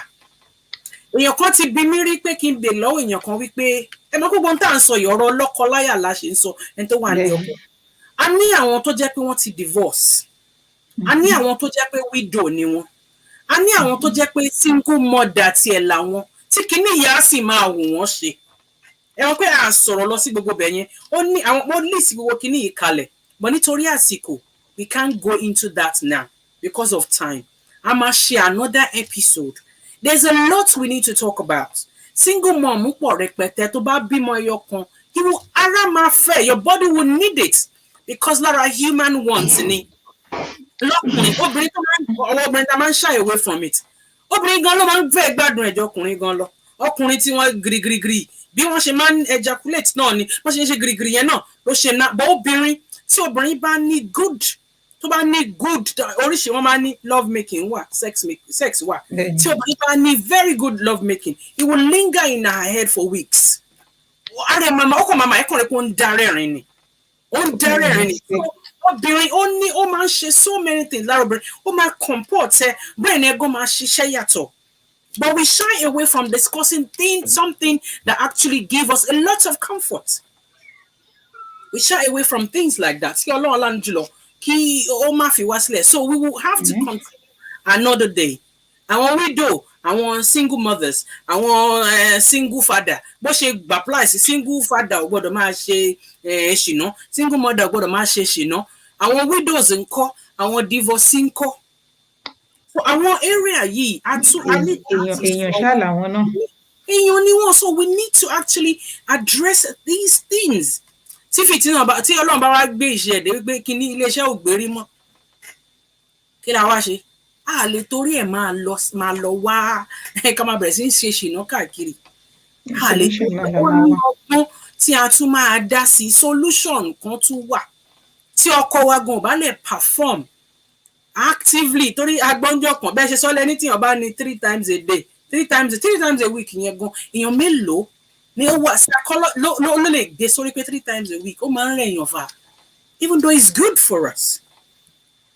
So tí iléeṣẹ́ ọkùnrin tí ọkùnrin Yorùbá lè function dáadáa àgbà tí ń dé náà kí ni àwọn nǹkan tá a lè ṣe ọgbọ́n wo la lè dá tí ilé òfin ní tú tí ilé òfin ní dàrú tí ilé òfin ní dàrú yẹn because àwọn ọkùnrin máa ń ṣe wọ́n ní tí obìnrin máa ń lóun jókòó ti ẹrù ẹ̀ kò sí ẹrù kan tó ń dúró tì bí òun ṣe ilé iṣẹ́ wọ́n máa ń fi ń ṣe yẹ̀yẹ́ which is true. Obìnrin ló ń jókòó tọmọ àbí ó lóun jókòó ti ọmọ ó jókòó ti ẹrù òun. Tó Ọlọ́run bá mi bọ́dà Wàsíù Ọláìtàn Ṣókọyà wọ́n ní but women pretend they don't need it irọ́ ni. Ẹgbẹ́ kúrò lórí ilé nìyẹn fake ló bá dé ní ìdípínà. Obìnrin lè máa tijú kó tó délé ọkọ. Ìtìjú ló ń ṣe wá náà. Ìtìjú ni ìyẹn la ṣe ń sọ pé àwa tá a jóbìnrin ẹ̀tọ́ wa ni a sọ̀rọ̀ sókè. fún ẹ̀tọ́ wa ni pé ká sọ̀rọ̀ sókè, and don't always wait for the man láti make move. You can make moves yourself. You can ara tó lè sílẹ̀ níta, sílẹ̀ nínú ilé fún ọkọ ẹ. Be careful as well. Múyan lọ múyan bọ̀. Exactly. Be careful as well. Ká ṣe in a decent way. Tí a tún ti ní fi hù kan mí jáde láàárín àwọn ọmọ tí a bí. So we should look for how to do it and to make it safe. Ọkùnrin míì tó like ń tà ń sọ ìwọ̀n kì í fẹ́ bímọ. Nítorí pé ọmọ nígbà tó bá tẹ bá wà in action, tẹ bá ti fẹ́ bẹ̀rẹ̀ game báyìí lọ́wọ́ ṣe wẹ́ẹ̀ àbọ̀dí kókókó, hello daddy, hello mommy, I want some. These are the things that happen. You have to look for a way to actually find a way around it. Ntẹ́ ẹ̀ tá à ń sọ tó tẹ́lómi tó dàbí pé a fi ń ṣe ẹ̀yẹ́ yìí ó ń dá lérú. And it's something that's important in everybody's marriages. Aláwọn tí wọ́n sì ń lé ọkọ sẹ́, àwọn tí ò níyàwó, they still want to enjoy it. Ọlọ́run mọ̀ fún wa láti fi enjoy ní kọ́lọ̀ má fi wá sílẹ̀. Ọ̀rọ̀ tó pọ̀ la máa sọ kí Seyida wa kí kán sọ opinion wa fún wa lórí contraceptive. Kí èmi náà wá ka 1 or 2 points tí mo kà á lẹ̀ yìí tí ká máa fi parí ètò tó yóò wù mí ká ka story wa ní alẹ́ ìkọlọ̀ kó ṣe nírọ̀rùn. Seyida wa lórí contraceptive.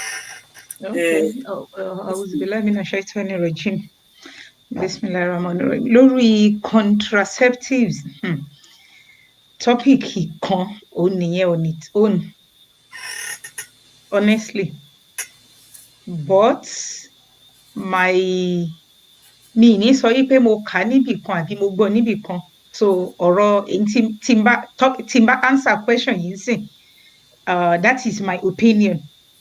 Kò í ṣe nǹkan tí mo rí kà níbì kankan àbí tí mo gbọ́ lẹ́ anywhere, so don't quote me, the viewers, please. Instead téèyàn máa fi di nuisance, Ọlọ́run ní ó fún wa láyè láti bí ọmọ, ó dẹ̀ ní ká má pa àwọn ọmọ wa. But rather than torí òṣì, rather than kéèyàn wá lóyún or kéèyàn bí ọmọ sílẹ̀ kéèyàn kàn bí ọmọ rẹpẹtẹ sílẹ̀ ní ayé tá à ń gbé ń sìn, in a way a ti ń ronú lọ síbi pé ibi òṣì náà ni, bọ̀ instead téèyàn máa wá sọ yí pé òun lóyún tó máa bẹ̀rù pé báwo lòun ṣe fẹ́ ṣe. It is better to be safe than sorry. That is my opinion. Ẹni tó ti lọ́mọ 4, 5, 6 tí ó dẹ̀ lè mára dúró yí pé ó ṣá máa súnmọ́ ọkọ ẹ̀, rather than kó lóyún. I personally support contraceptives and I use it. So bóyá later tán bá wá gbé àwọn afáàgbà wá, tán bá lè explain more lórí ẹ̀. But instead téèyàn fi máa bí ọmọ 8, 10, tẹ́nìyẹn máa wá di nǹkan míì sí ìlú àbí táwọn ọmọ máa wá di kí lorúkọ ẹ̀. Even health obìnrin tó bá ti ń di pé èèyàn ń bímọ, tọmọ bá ti ń ju èlò àwọn èèyàn kan wà tó jẹ́ pé tọmọ bá ti ń di 6, 7 àbí nǹkan kan, agbára ẹnìyẹn gan ò gbé mọ́nà. So tó bá ti ń di pé nǹkan tó máa affect health èèyàn máa ní láti wá ọgbọ́n dá sọ́rọ̀ ara ẹ̀, kóun gan lè nísinmi, kó lè rẹ́mi tó máa fi tọ́ àwọn tó ti bí sílẹ̀.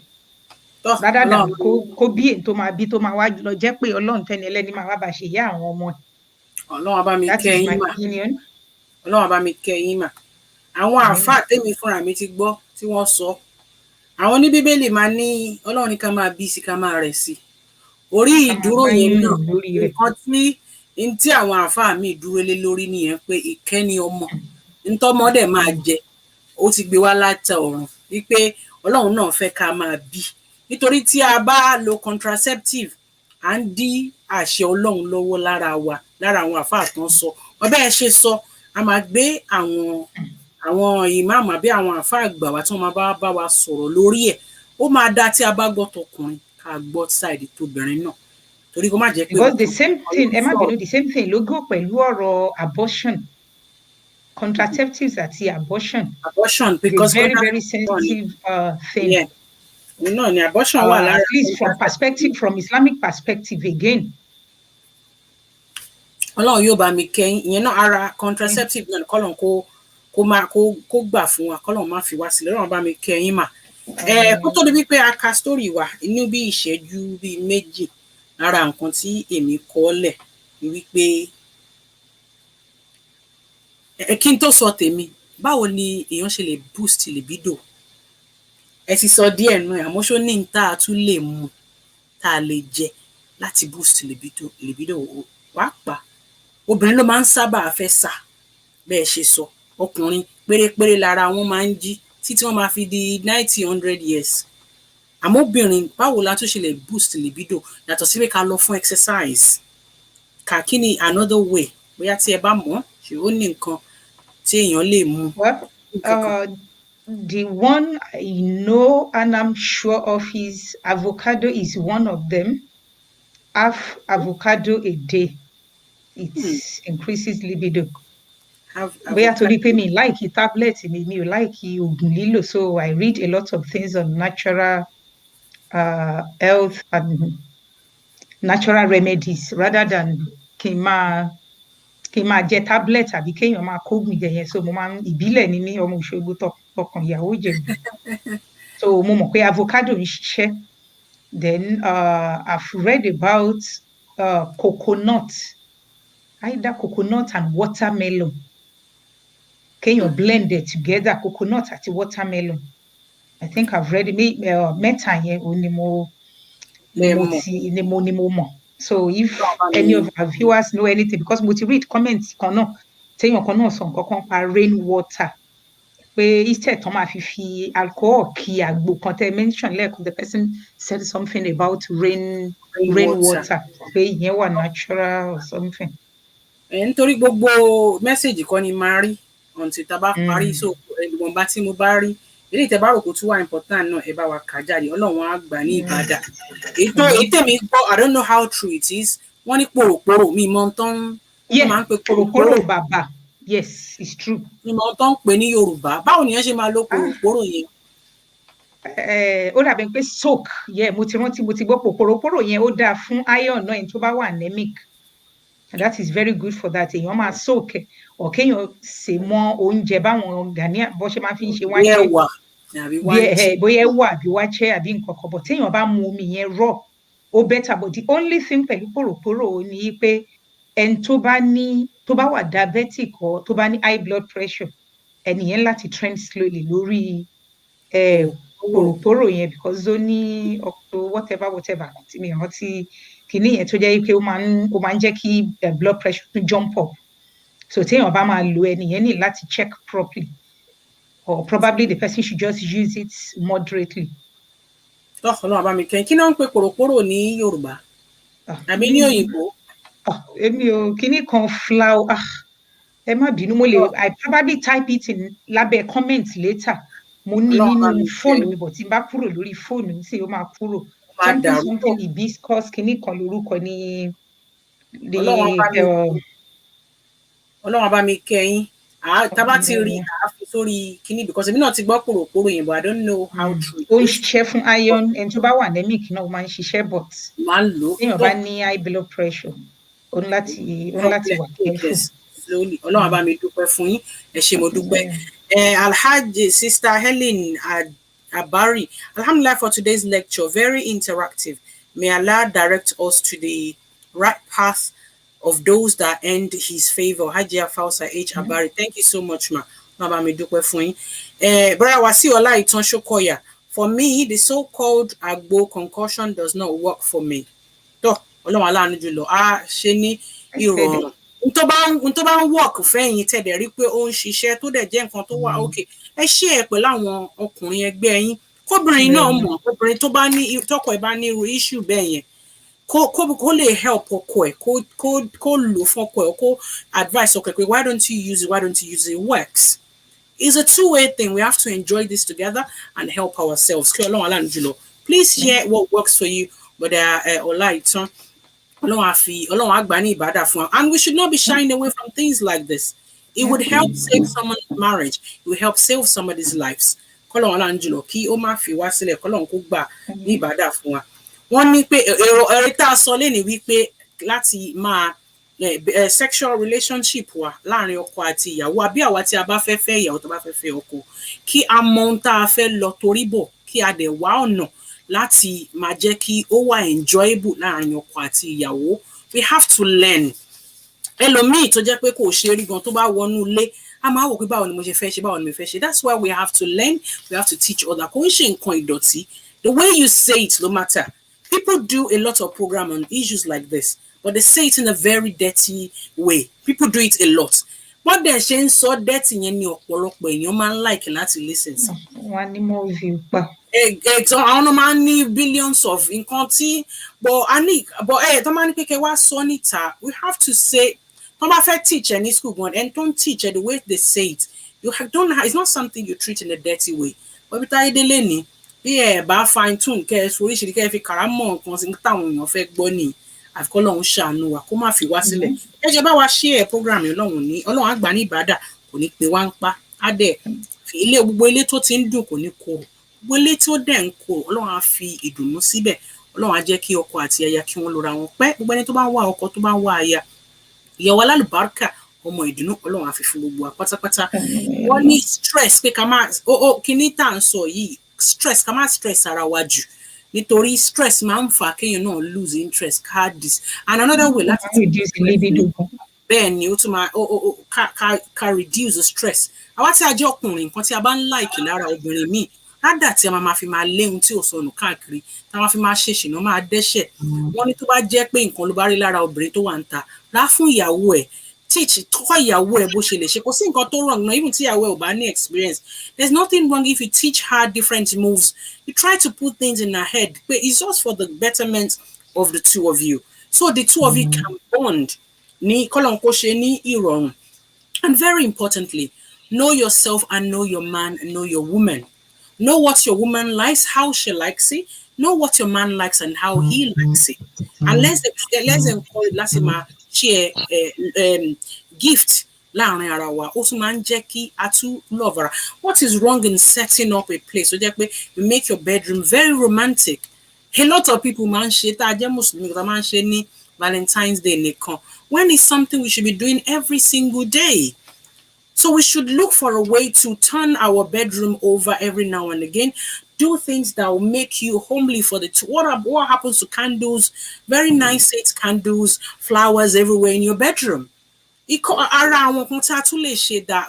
have different and very nice, sexy underwears. All these things. Boobies wa tó jẹ́ pé after ọmọ méjì àbí mẹ́ta tó bá tó ti obviously ó máa sag náà ni. There's a way tá a ṣe máa pack it that ó máa wà appealing. Gbogbo àwọn táwọn ní láti package ara wa. Tí ẹ bá rí ẹlòmíì, ẹ rí picture ẹlòmíì, ẹ bá rí wọn ta tó bá da gbogbo ẹlẹ́bàá yẹn máa sá lọ ni. So the same bó ṣe rí bí àwọn other obìnrin míì mọ packaging nìkan ọ̀dà ju ìyàwó lé yín lọ. So you just help her to put all these things together. Let's see her where Obama teach her, encourage her to do things like that. Okay,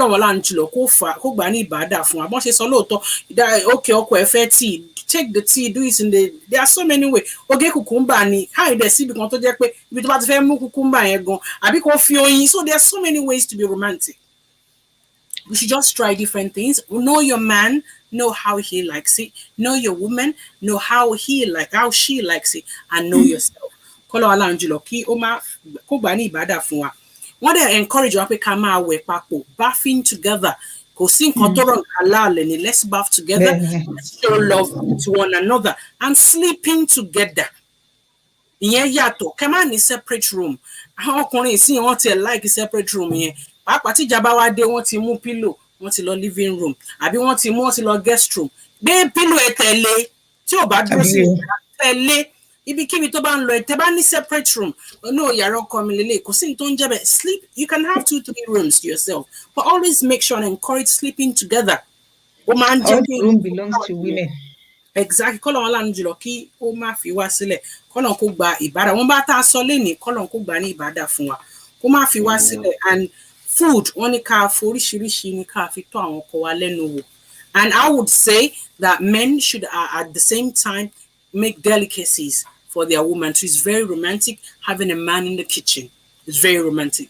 and women like I'll be cooking together. exactly, I'll be cooking together. So it's very good, and we are teaching our children. And we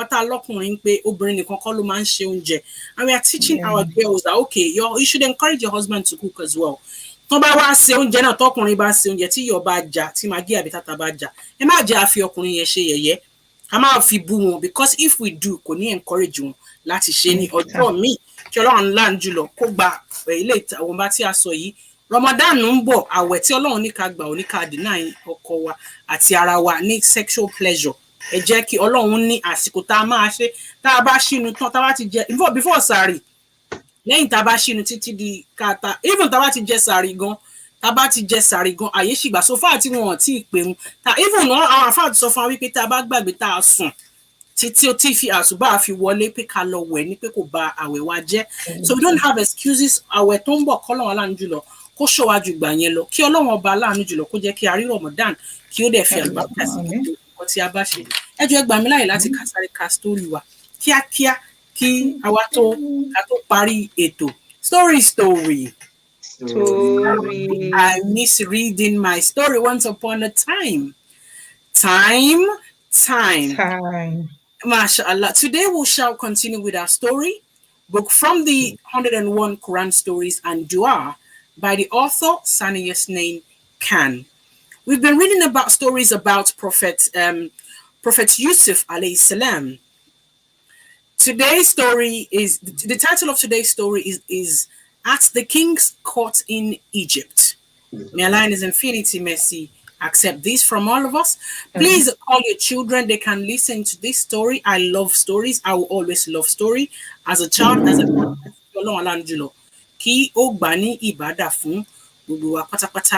so I shall continue with my story. Bring him to me. I will take him for my special service. Surah Yusuf, Quran 12, verse 54. In the meantime, one night, the king of Egypt had a strange dream. In the dream, he saw that there were 7 fat cows in a field. Then came 7 thin cows, and they ate the 7 fat cows. After that, the king saw 7 green ears of corn. Then these 7 green ears of corn turned yellow. The king was unable to understand his dream. He asked his men to interpret it, but nobody knew the answer. Suddenly, the cupbearer remembered Yusuf alayhi salam and his great ability to interpret dreams. He went to Prophet Yusuf alayhi salam and learnt the meaning of the dream and informed that to the king. The Prophet Yusuf alayhi salam knew the answer and explained that the dream showed that there would be 7 years of good harvest, followed by 7 years of drought. The king was very pleased with Prophet Yusuf alayhi salam. At the king's order, the Prophet Yusuf alayhi salam was brought out of prison to the palace before the king. The king called those who had put him in prison. The innocence of Prophet Yusuf was clear to the king. He immediately ordered for his release from prison. Then the king put him in charge of granaries. An extract from the Holy Quran. I am not trying to absolve myself, for man's very soul incites him to evil unless my Lord bestows his mercy. Indeed, my Lord is forgiving and merciful. The end of the story. I shall make few comments regarding the extract from the Quran. Prophet Yusuf here says, for man's very soul incites him to do evil unless my Lord bestows his mercy. Meaning, my interpretation to that, it's very easy for a man wanting to have an intimacy with a woman he has not actually married.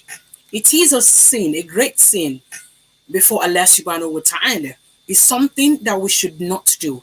It is only Allah that can guide us from things like that. The young people nowadays, they are into sexual activities even more than we adults. It is only Allah that can guide them. Allah is forgiving and merciful. Yes, when we sin, Allah says, ask for forgiveness, I will forgive you. But let's remember that we have a scale of good deeds and we have a scale of bad deeds. What we should do more good things and not to do or lessen the bad things we do. Let's shy away. Let's not do things that we know is wrong, things that we know Allah has warned us against. It can only bring nothing but pain and distress in our lives. If you have found yourself in a situation where people have lied against you, people have actually pulled you into trouble or implicated you one way or the other, continue to pray to Allah subhanahu wa ta'ala. He will vindicate you and you will actually excel by Allah's grace. So far you are innocent. So far you've done everything and you've done it according to the will, according to the word of Allah. So far you are innocent. Allah will vindicate you in your relationships, in your marriages. If you are fine, if you are having pain, if another woman, maybe your sister, your husband's sisters, your husband's mother, or any woman at all is victimizing you, Allah in His infinite mercy will vindicate you and He would have mercy and grant you a lot of mercy. These things happen to us, even if it's not marriages. We find ourselves in situations whereby we are innocent. But out of the evil in men, in people, they implicate us into things that we didn't do. They lie against us. They cook up stories against us. Allah subhanahu wa ta'ala is all knowing and all seeing and will vindicate us. Look at the story of Yusuf, Prophet Yusuf alayhi salam. He went through a lot of serious torture, implications, and people lied against him. At the end, Allah vindicated him. There's always a victory at the end of the story. Very importantly, let's be truthful. Let's be honest. Let's show love and affection to one another. Inshallah, we will continue our story next week. I'm so glad for reading this story today. May Allah accept from all of us. Let's remember, sexual relationship, improving your sexual relationship in your marriage is an essential part of your marriage. It holds your marriage. It has a big impact on your marriage. If there is a problem, if you have health issues affecting your sexual ability, there's help out there. You look for help, seek advice, seek knowledge, and see how you can help yourself and how you can help your partner. If your partner is in that situation, if they are being laid back looking for help, you as a woman, you as a man, it is your own responsibility to help the other person. Remember, marriage is an institute and two people coming together to become one. You married him, you married her for the sake of Allah subhanahu wa ta'ala. So you have to do everything possible to help one another. Marriage is big. Let's help one another. And husband, wife, don't think there's a secret too big for you to share with your wife or with your husband. There shouldn't be secrets at all in marriages. If you want your marriage, if you want your relationship to be successful, no secret. Share problems together. And when your partner is sharing problems with you, don't use that against them. Don't insult them on top of things like that. Seek advice, but don't tell the whole world, not even your own mom, not even your own dad, while you're seeking advice. This is a secret of your family. It's a secret between you and your husband. Allah subhanahu wa ta'ala is the best one, the best being, the noble one, is the best in all affairs. If you cannot talk to anybody, cry to Allah to show you and direct you to where you can find help. Keep your husband secret. Keep your wife secret. If there is a problem, pray to Allah and seek help. May Allah in His infinity mercy continue to guide us aright. Remember to do everything you know, everything you love, everything you know your husband loves to spice up your marriage. No woman is too old to be beautiful. No man is too old to actually come together. We always talk about going to bed, bathing, being clean. Our hygiene goes a long way. It's not only the body only. Make sure you wash yourself properly. Make yourself acceptable. Make yourself attractive to your partner. Dentally, we should be brushing our teeth in the morning and at night. Floss as much as you can. And also, because you want your woman to come onto you, you want your woman to actually kiss you. So you have to look after that bit. we don't always talk about that. And many of us, we don't look after our teeth, especially tabati marry, tabati ndagba. I need láti, ibi tó ti ń kọ́kọ́ máa ń bẹ̀rẹ̀ ni, torí òun ẹ̀ ńlá kọ́kọ́ máa gbọ́ ká tó gbọ́ tara. Tá bá sọ̀rọ̀ à ní gbọ́. Àmọ́ àwọn nǹkan yìí kò ń ṣe àwọn nǹkan míì, òun ṣe nǹkan tí yàn ń gbà sára, ohun tó kéré ni. Tó bá lọ́kọ tó jẹ́ pé kò láìkì láti máa fọ ẹnu. Ìgbà wo bá ṣe ẹ máa gbọ́ bẹ́ ṣe máa bára yín sọ, tẹ máa túra yín, tẹ máa ṣe gbogbo ẹ̀ tó jẹ́ wípé ẹ máa clean. Oríṣiríṣi àkídà ló wà láti máa fún ọkùnrin míì láìkí obìnrin òun máa fún òun ní head. Obìnrin náà dẹ̀ láìkí kí ọkùnrin míì kó go below. So there's a way you have to do things. Cleanliness, hygiene, it goes a long way. Lórí ohun tá à ń sọ yìí, gbogbo nǹkan tá bá lè ṣe láti jẹ́ kí ó máa work fún wa, láti jẹ́ kí inú wa máa dùn. Ẹ má tanra yín, Ọlọ́run dìídì ṣe ìbáraẹnisùn ní oore fún ọkọ àti ìyàwó. Tọ́lọ́run dẹ̀ ní ká gbádùn ara wa dáadáa títí dọjọ́ ogbó ni. Eléyìí tí a sọ lẹ́nìí kọ́lọ́run kó gbà ní ìbádà fún wa. Seyida, bẹ́ẹ̀ni, no woman is too old to be beautiful. Bẹ́ẹ̀ni, no woman is too old to be beautiful. Tó bá rò pé my wife is 50, my wife is 60. Bí wife ẹ jáde kan lọ kó wọṣọ àbí kó raṣọ fún ìyàwó ẹ̀, kó ní kó tún raṣẹ kó dùn ní, you'll be surprised how beautiful she is. She will always look beautiful. No woman is too old to be beautiful. No man is too old to be handsome. We will always work together. Ọlọ́run á kọ́ wa mọ̀ ṣe. Seyida, ẹ fún wa ládùúrà. Naam. Ẹ fún wa ní àdúrà. Bó ṣe ṣókò èyíkéyìí tí ẹ bá. A dúpẹ́ lọ́wọ́ Ọlọ́run. Ètò yìí tó mú wa parí ẹ̀, ó mú wa dé òpin ẹ̀ ní ayọ̀ àtàláfíà. Ọlọ́run má bà ilé àtọ̀nà ẹnì kankan gbogbo wa jẹ́. Ọlọ́run kó dùn wá nínú. Kó má dẹ̀ jẹ́ kó má jẹ́ ká jẹ́ ará ìyá ìlú òyìnbó àti bàbá ìlú òyìnbó lásán. Àwọn tó ń wò wá from all over the world náà, k'Ọlọ́run kó fàlùbáríkà sí iṣẹ́ ìṣe kọ̀ọ̀kan gbogbo wa. Kí Ọlọ́run kó fi wá lọ́kàn balẹ̀, kó fi wá ní àyà balẹ̀. Kó má dẹ̀ dààmú ọkàn ẹnì kọ̀ọ̀kan gbogbo wa. Allahumma rabbana atina fid dunya hasanatan wa fil akhirati hasanatan wa qina azaban nar. Al-Fatiha. Bismillah.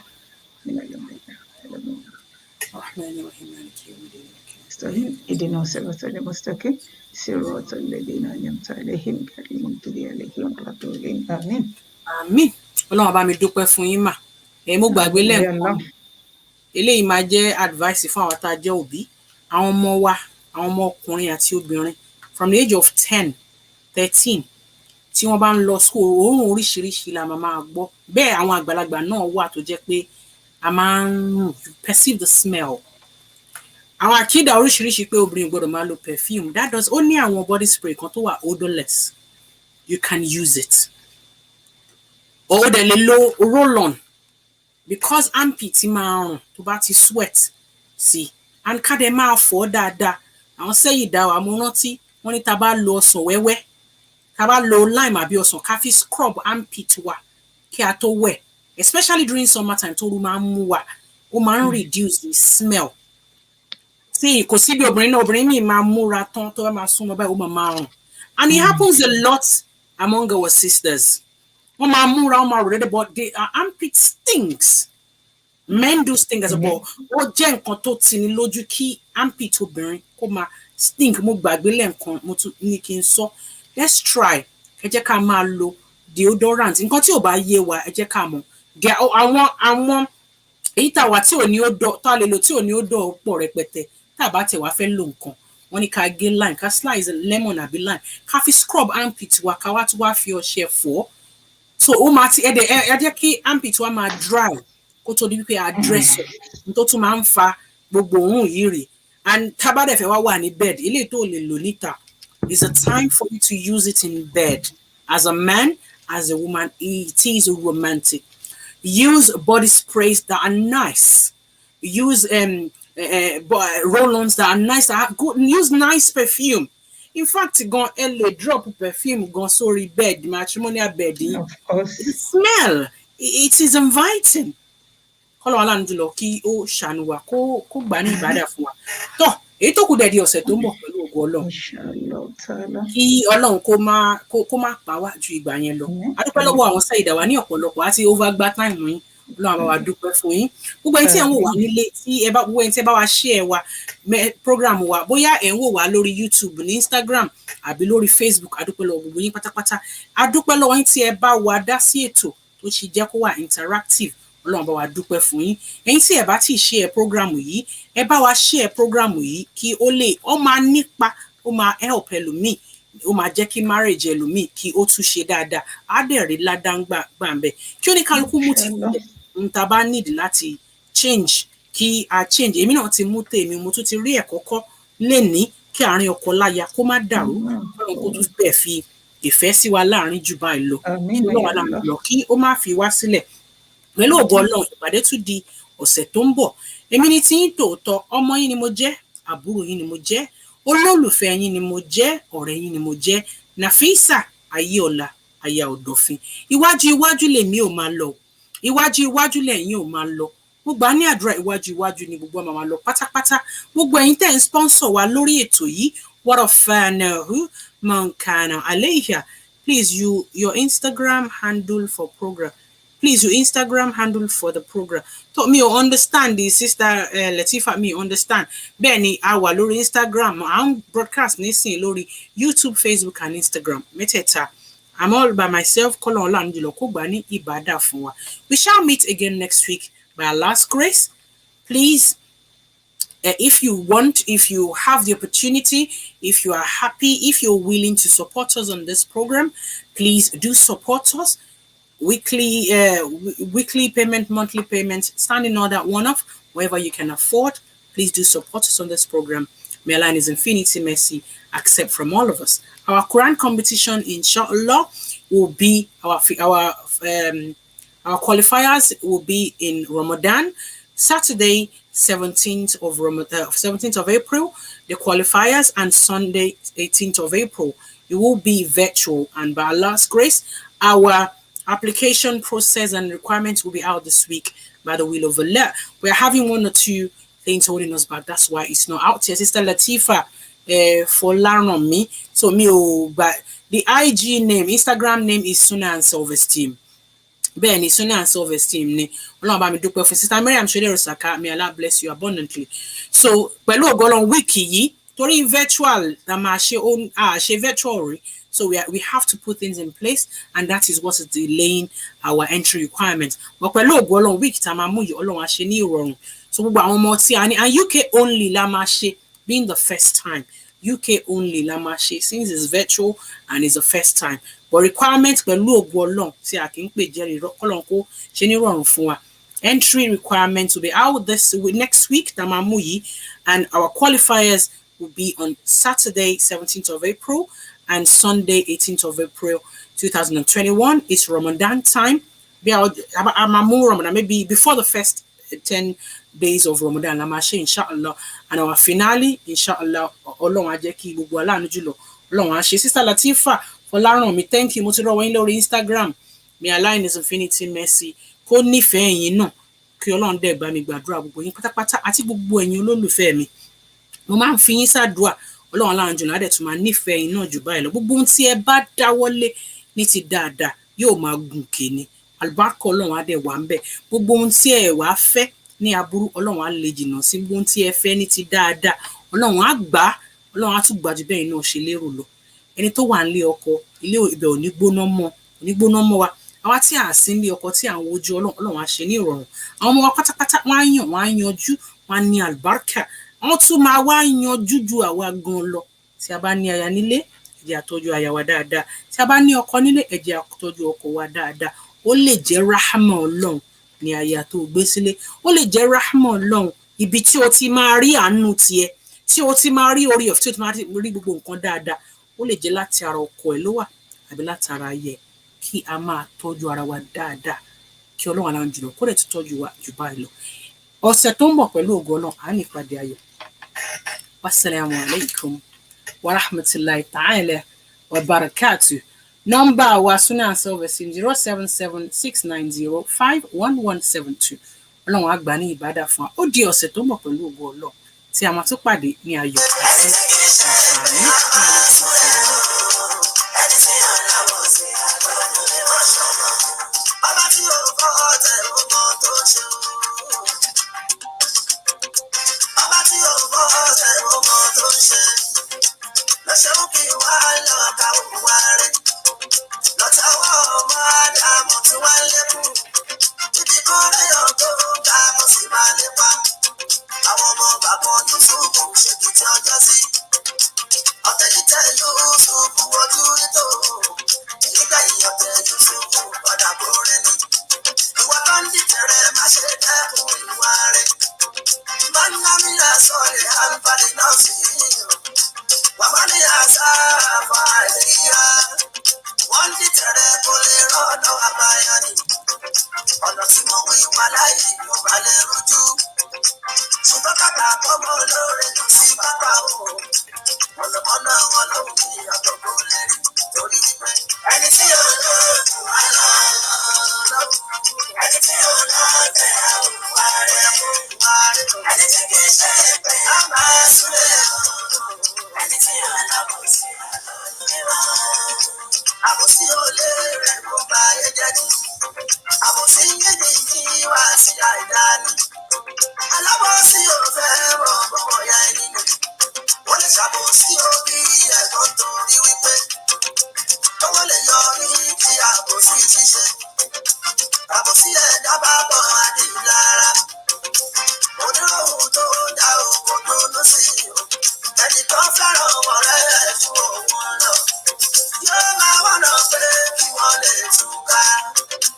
Àníkàkà kẹ́kù máa jẹ̀sẹ̀ sí ara mi o. Àwàdànù ṣáà ni yóò padà fi ṣe. Alábòsí tẹ̀rí iye òkú ráyé wá o. Àfi tó bá lè dẹ́kun àbòsí ṣíṣe. Mo rẹ́ni tí ò lábòsí lọ́dún mọ́. Ẹni tí ò lọ́dún mọ́ ọlọ́run mi. Ẹni tí ò lọ́dún àwùwá rẹ̀. Ẹni tí kì í ṣe pé a máa súré tó. Ẹni tí ò lábòsí àgbọ̀dún lè wá.